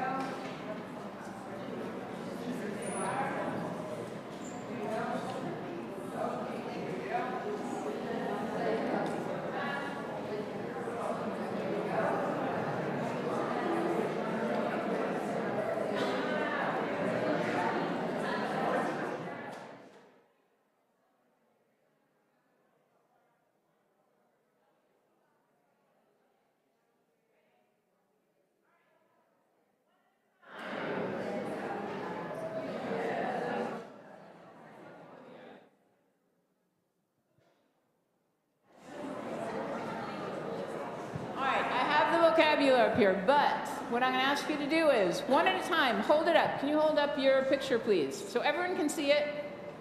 All right. Can you tell me, can you tell me, you, the one who's not looking at me, can you tell me what that is, please? And what I want you to say is, what is that? Just ask her, what is that? This is a ring. And then we all say, ah, this is a ring. Okay, great. Next one. Did I give you one? Oh, how sad. Okay, go ahead. All right. Could you please ask her? This is a tree. Ah, this is a tree. Thank you. Hold it up, please. All right. Could you ask him, please? This is water. Ah, this is water. No, go ahead, hold it up high. That really is a stump, but it's okay, so it's a stump, okay? Great. Can you ask her, please? Ah, that's a stump. I got a little confused between a trunk and a stump. Now it's all clear, it's all clear. Can you hold it up, please? Hold yours up. Great. Could you ask him, please? Yeah, the one who's holding it, yes. Okay, but we want to say a whole sentence, right? Even if it's very basic. This is a tall person, this is a short person. Ah, this is a tall person and this is a short person. Next one. Hold it up, please. Yes. Hold it up proudly. You have a very proud something there. Okay, could you ask him, please? Ah, this is a plant. There's a reason for all this. Everyone, patience, patience. Hold it up, please. Hi. Great. Could you ask him, please? Okay, it's soil. It's soil. Ah, this is soil. All right. You can put it down now. Thank you very much. All right. Hold it up. Could you ask her, please? Ah, this is the sun. Are we learning a lot of vocabulary or what? Okay, hold it up, well up, way up. Okay, could you ask him, please? These are leaves. Thank you. Okay, hold it up. Could you ask her, please?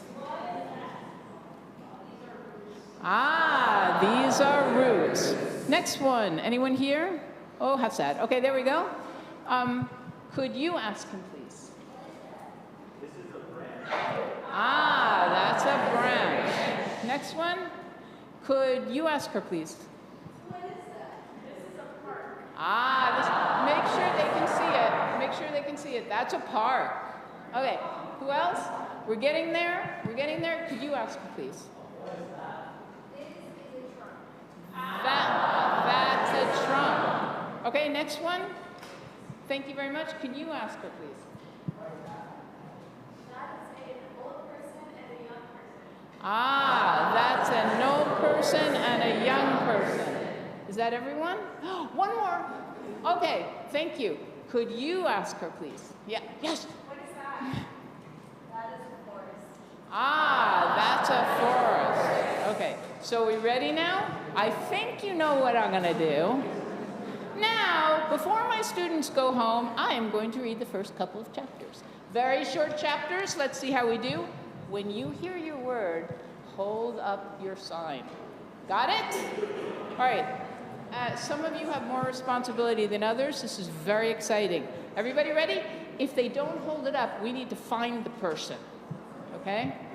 Hold them responsible.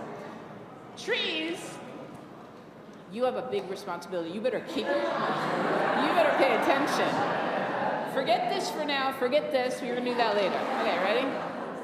Trees are all around us in forests, gardens, parks. Hey, there are many different trees, and they give us many things. Okay, but you still have a lot to do. Don't worry. Okay. Chapter 1. What is a tree? Thank you. A tree is a tall plant. Oh, excellent. I forgot about the tall one. You are on the ball. Okay. All right. It has leaves.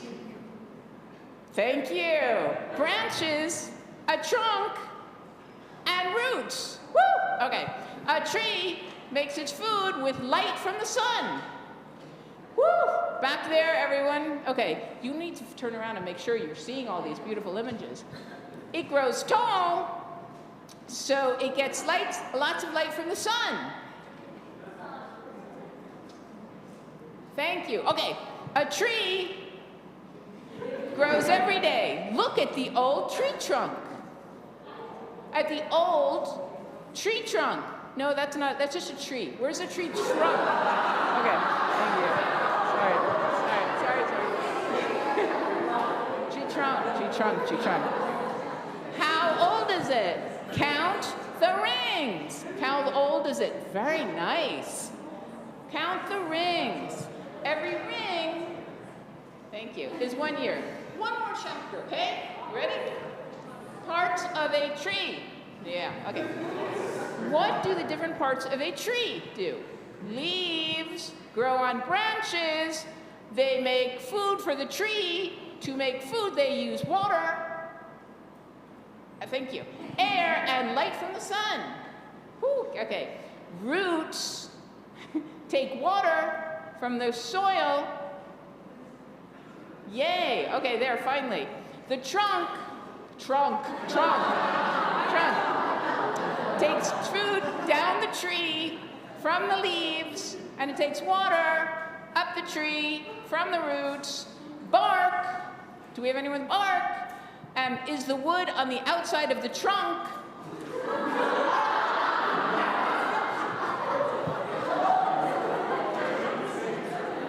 It protects the trunk, okay, of the tree. There we go. That's it, okay? So, something so simple. Now, why did I only give some people, pretend it's a big class, it's a class with, I couldn't make enough words for everybody. Why is it that I'm only doing words for, let's say, half of the class, and not the whole class? Any reason? They pay attention a little more, all right? Why did I write, for a long time, I did not write the vocabulary on the popsicle stick. And then I realized I'm working with teachers who obviously know what this vocabulary is. The students aren't going to know. So, if I write the word on the popsicle stick, why did I decide to do that? There's no one right answer. Why do you think I decided to do that? Go ahead. Part of it is clarity. I don't want them to just guess, I want them to know, right? I've also put in here a simple structure. Go ahead. For the spelling too, although only one person really is going to see the spelling, but that's a really good point, spelling. I'm giving a simple structure, so I'm not putting pressure either on the person holding the image or the person I'm asking. All you have to say is, what is that? And the person says, these are leaves. What is that? Ah, these are leaves. So it's the same structure. We're looking at the image. We're hearing it over and over again. What else? Why do you think I put them on popsicle sticks? I could just give you, oh, you already put the tree on another desk? Okay. I could simply just give a piece of paper and write on the back of the paper. Why do you think I chose a popsicle stick? No one correct answer.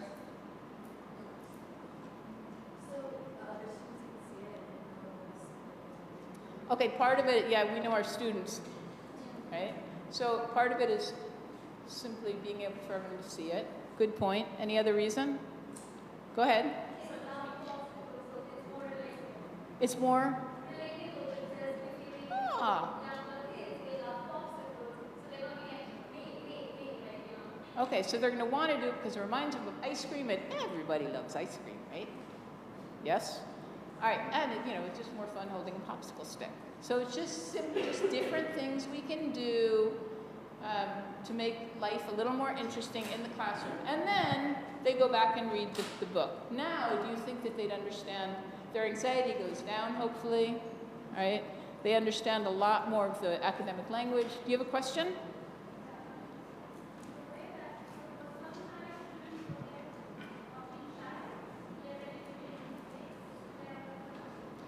Okay, so she's saying for the people that are shy, their anxiety goes down and they're willing to make mistakes. Because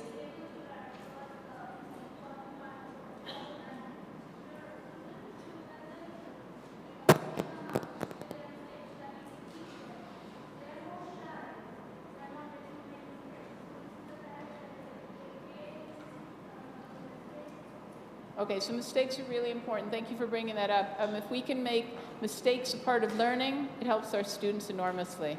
And actually, in Japan, from my understanding, in Japan, mistakes are actually celebrated. When you make a mistake, everyone gets it. Well, they don't go crazy and say, yee-haw. But they use those mistakes as a learning concept and lesson. And if we could, again, this is getting away from lower level questions. If we can take away the terms correct and not correct, we're helping our students. So just think about it, just think about it. Now we've done reflection. Do trees need the sun to grow? Yes, we just heard that. Which of the image did you not recognize at first? Might be different for everyone, but it's good to think about it. Who likes to watch birds on the branches of trees? If you did, next time you leave the classroom, you're going to look at the bird on a branch of a tree and know the word branch. And maybe decide you like it. Where do we find the bark of a tree? Sorry? On the outside. Yes, but maybe we did not know that before. All right. What's the difference between the trunk of a tree and a stump? I know the answer now. I knew it before, but I was just distracted. What's the difference? Stump is isolated from the rest of the tree, just so we know. How do we know how old a tree is? Can we know without cutting it open? Unfortunately, no, so let's not cut it. And why is it important to know what affects a tree growth? We want to ask our students that, involve them in the process of learning. What if you had the opportunity to build a house on land that was filled with trees? What would you do? Now that we have such a personal relationship with trees, would we cut them down or would we find some way to incorporate them? Very important question. If I do it verbally again, who is going to answer? Students who always answer, and the other ones will not. So ideally, in an ideal world, we ask them to write them. We do it quickly. We might give it to them for out of class, but we want to write them. Or we can ask them to do it as a group. Sometimes, we'll switch up. But written is much better. We'll get much more feedback. And what we want is for all of them to participate, not just the ones that love to talk or that have gone to academies and have the skills to speak, which is usually what happens. Yeah. Yes, I am. I would say even, I mean, like I worked quite a bit with first graders. I do think like for some of those, this writing would take so long. Like I can imagine even doing this poorly and maybe having them do like some sort of turn log and then maybe pull off some mistakes or something. So you're still getting a variety of students answering, but then have a chance to like get their ideas out before without the pressure of like every single person. Okay, so the point is that maybe for lower levels, the writing is going to be difficult. Absolutely agree. Every time someone says something like that to me, I remember that I am geared towards older primary and secondary, but it's very true. So I would say in lower primary, let them talk, share it verbally. If they can write 1 or 2 words, like to take notes, I've seen them do it, they can. But yeah, you know your students. There was another comment? No? All right. So we've done another mini lesson. So much fun, right? First one was the popsicle sticks. The body of the lesson was reading the graded book, which they were going to do anyway, but now they can feel confident, and reflection. All right?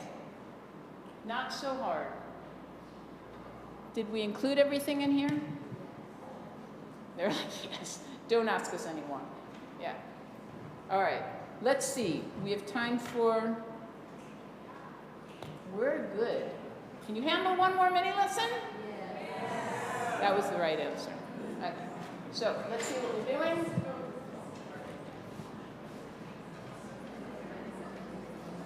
All right. Okay. So...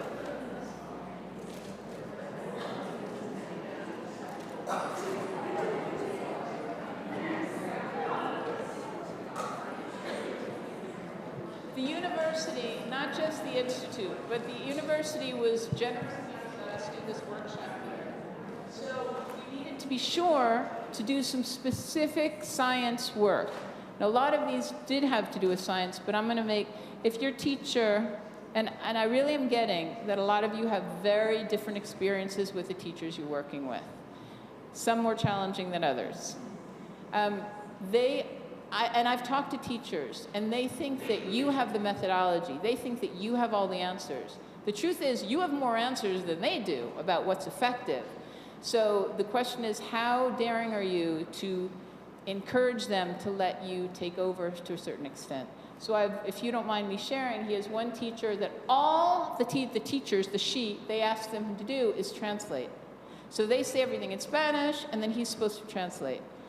What are the students listening to? The Spanish, and he's just noise. They do not care. Is he being effective? He doesn't like doing it. It's a waste of time. So I'm encouraging him to be daring and ask the teachers if he could have 10 minutes of every session and do some activities. And it's not easy, but it's something that you can try to do, all right?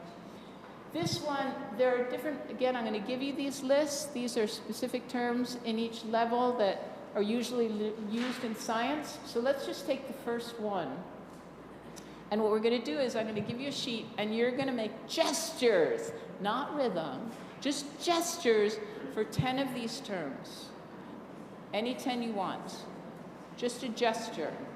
Okay? Could one person from each row come up, please? Let's do it.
People are very excited to stop again. Okay.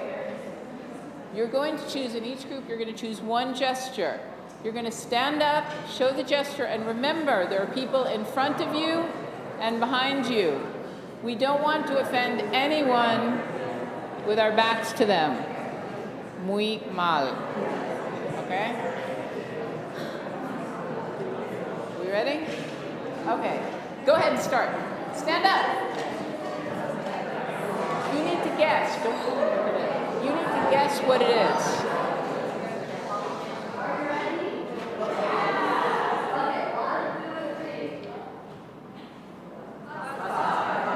Excellent. Okay, stand up, please. Remember, there are people in front and in back of you. 1, 2, 3.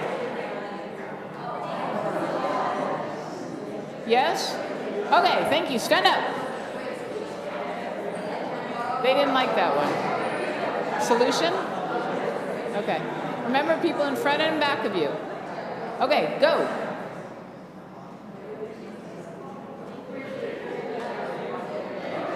Yeah? Okay, this group, please. Remember, we don't want our backs to everyone. Some of you turn around. Thank you. Got it? All right, thank you. This group. Some of you there, some of you there.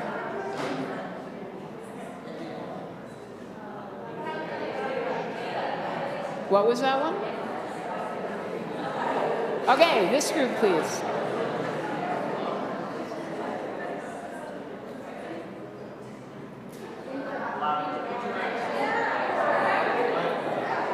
All right, go ahead.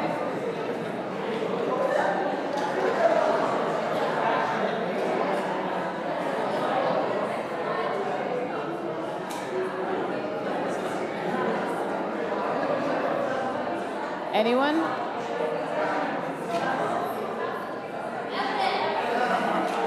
Wait, what was it? Evidence. No idea. Okay. Go ahead, stand up, please.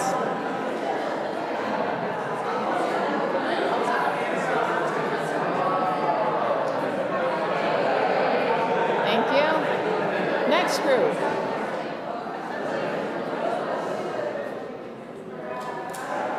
Okay, thank you. Next group.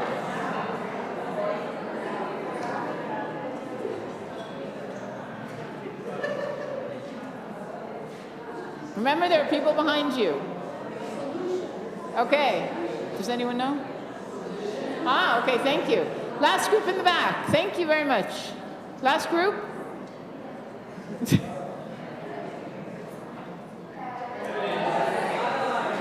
Okay. All right. Now remember, you are adults. Your students are not going to be this patient, so you may want to just call on some groups. Think about this, okay? But I really want to see what you've been doing. So, last group. Stand up, please. Yeah.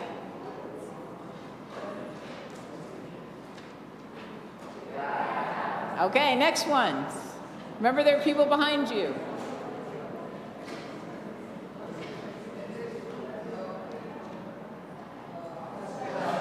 All right, next group.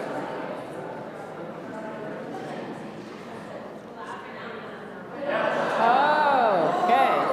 All right, next group.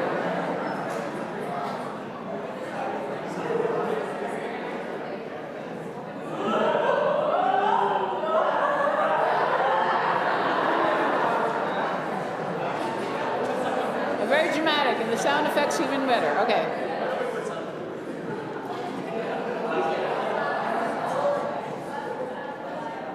Okay, we're getting it.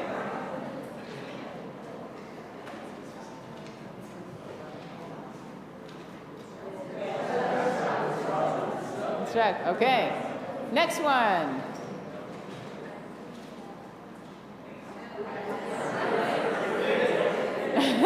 Okay. 3 more groups. Go ahead.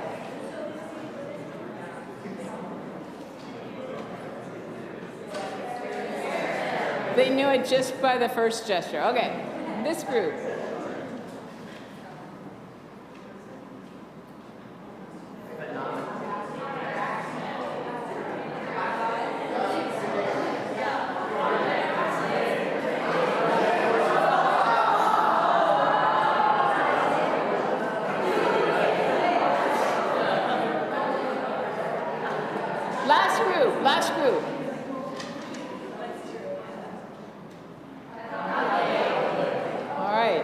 really appreciate this. We went on, people were being much more respectful of talking to the whole room, of gesturing to the whole room.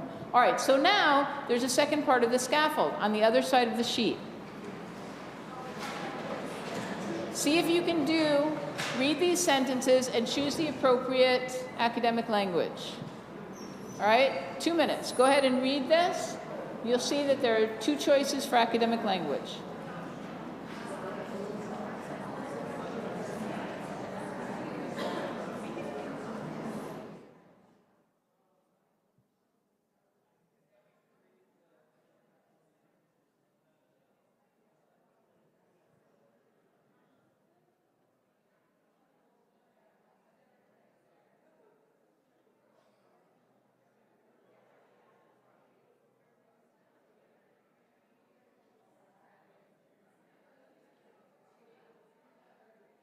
You know what a graph is?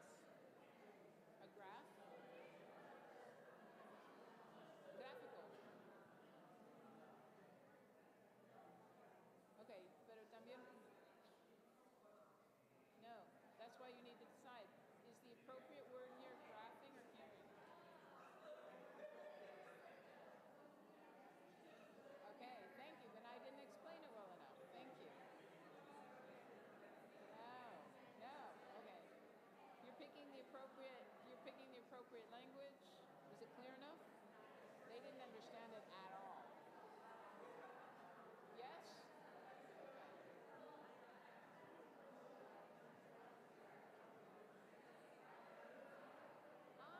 Welcome.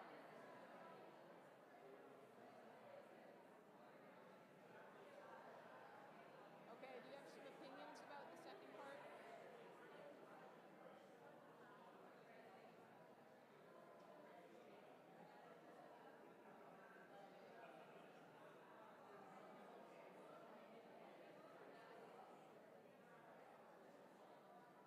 Yes. Well said. Well said. Thank you. All right, let's talk about this.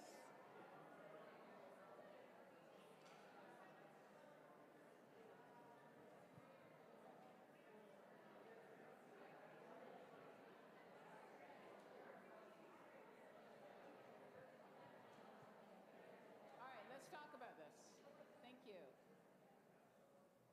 So the idea is that the body of the lesson is about 16 incredibly brilliant women, female scientists. I interviewed one of these women, and thank you for technology. The picture was perfect and there was no sound. So I can't share it with you today, but we're going to try again. So the idea is we're doing a project, or we're reading an extensive text about these 16 women. We're starting with 2 scaffolds. The first scaffold is, if you don't mind, the gestures. This really does classify the academic language, yes or no? Okay? Very interesting. I want you to think about this. Before I talk about this, I want to give you 60 seconds in your groups to talk about, give me comments about these 2 scaffolds. What would you change? What do you think would work? Why do you think that there are 2 scaffolds? Would help them in the end? What are the challenges even with these 2 scaffolds? Okay, 60 seconds. Go ahead and speak in the groups.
here's some comments. This is not the ideal way to do it. I'm asking the people who would like to share to please share.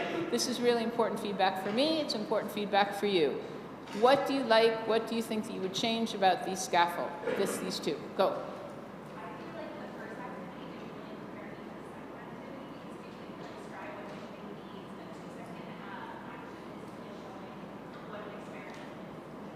Okay, so just taking a word out of context means nothing, really.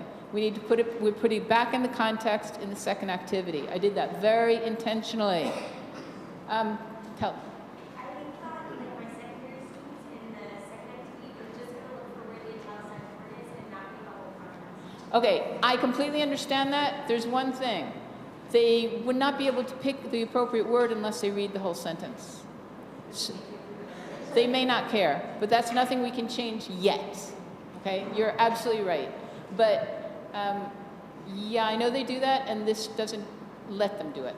Okay, thank you though. And the only thing that I noticed was here, all of these are spaced and they have images and a lot of ones are so close together. Thank you very much. She's saying some of them have images, the ones on the bottom didn't. Very interesting. How many of you chose the ones on the bottom to use gestures to? You did. 2 groups. Why? Just remember this. Images make a difference. We are attracted to the images. The last ones, I did that on purpose. The last ones were close together, had no images. Images and words, double learning. So, very interesting comment, very important you notice that. Go ahead.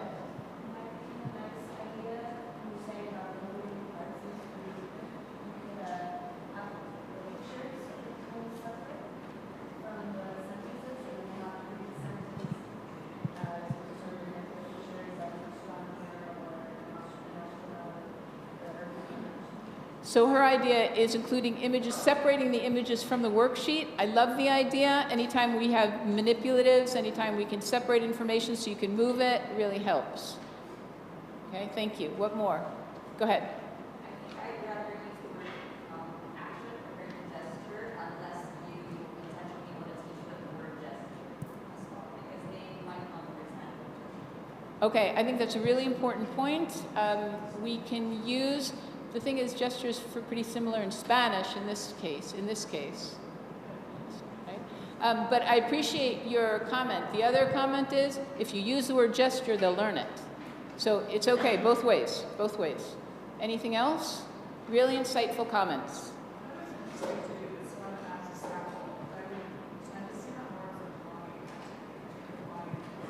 Okay, so her comment is the second activity looks more like the body of the lesson. The reason why it's not is because we haven't gotten to the body of the lesson yet, but it is from the body of the lesson, directly from the text that they would read afterwards. So we're giving them the opportunity to read at least 5, these are 10 sentences that they'll later read. I'm not asking them to understand much of this. I'm not asking them to answer anything. I'm only asking them to determine which of the 2 words is more appropriate. Very simple task. So we're raising the complication as we go. This is to lower stress. Anything else? Okay, after this, some comments were before, even 2 sentences is too much. Even 2 sentences might be too much for a lot of our students. We have to think about that, right? You all are going to be experts on your students. Use your intuition. So, I'm going to share something now, a little daring, because we're going to go back to Hattie's studies. And in Hattie's studies, micro-teaching is really high. And this is something you all can do. No matter what, this is something you can do. If your teachers aren't giving you enough class time, you can suggest this. It's very high learning. Do a video review of the lessons in English with the material that they most need to know. So I'm going to show you an example of a video review I did of this lesson. Ready? I know it's a little crazy. I know this, but go ahead and laugh if you want. Let's see if the video works now. One of the highest influences of learning. Okay, we still don't Hattie listen, is Laura. video review. So here's Que a todavía fast no se example ve. of what you can do No to se improve escucha. your students' learning. Okay, I'm going to tell you what we can do then. Because they're great summer If we can't, I'm going to ask you to look on your mobile phone for this because it's in YouTube. Pero es que no se escuchan.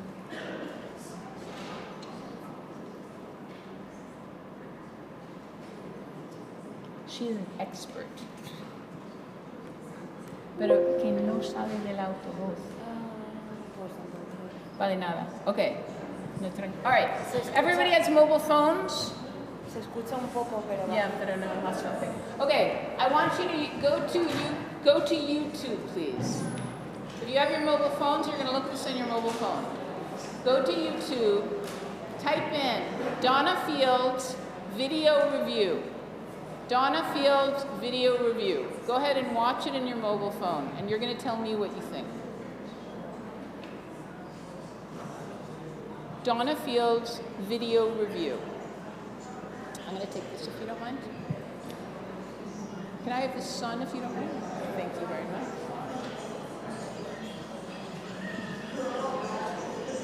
Donna Fields video.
That's even better than that.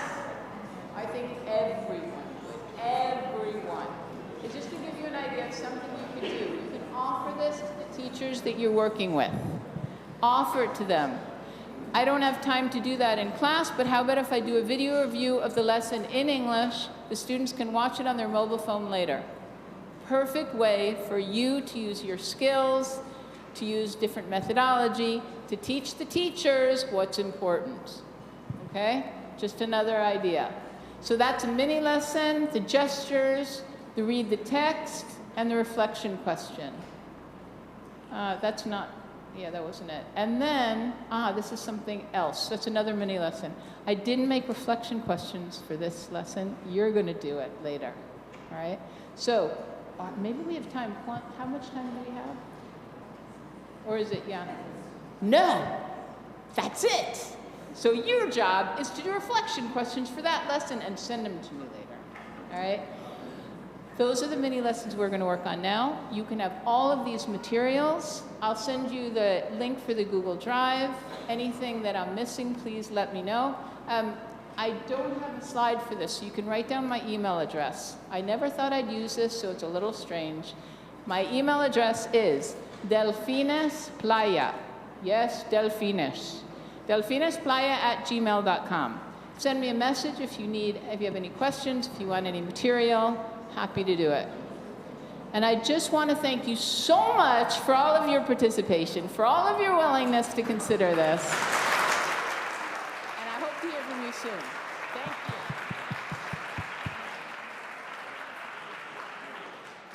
And if you want, I brought some books from the publisher on the scaffolding techniques. They gave me a huge discount on it, so if you're interested, wonderful. Otherwise, just go having fun and do it yourself, okay? Thank you, everyone.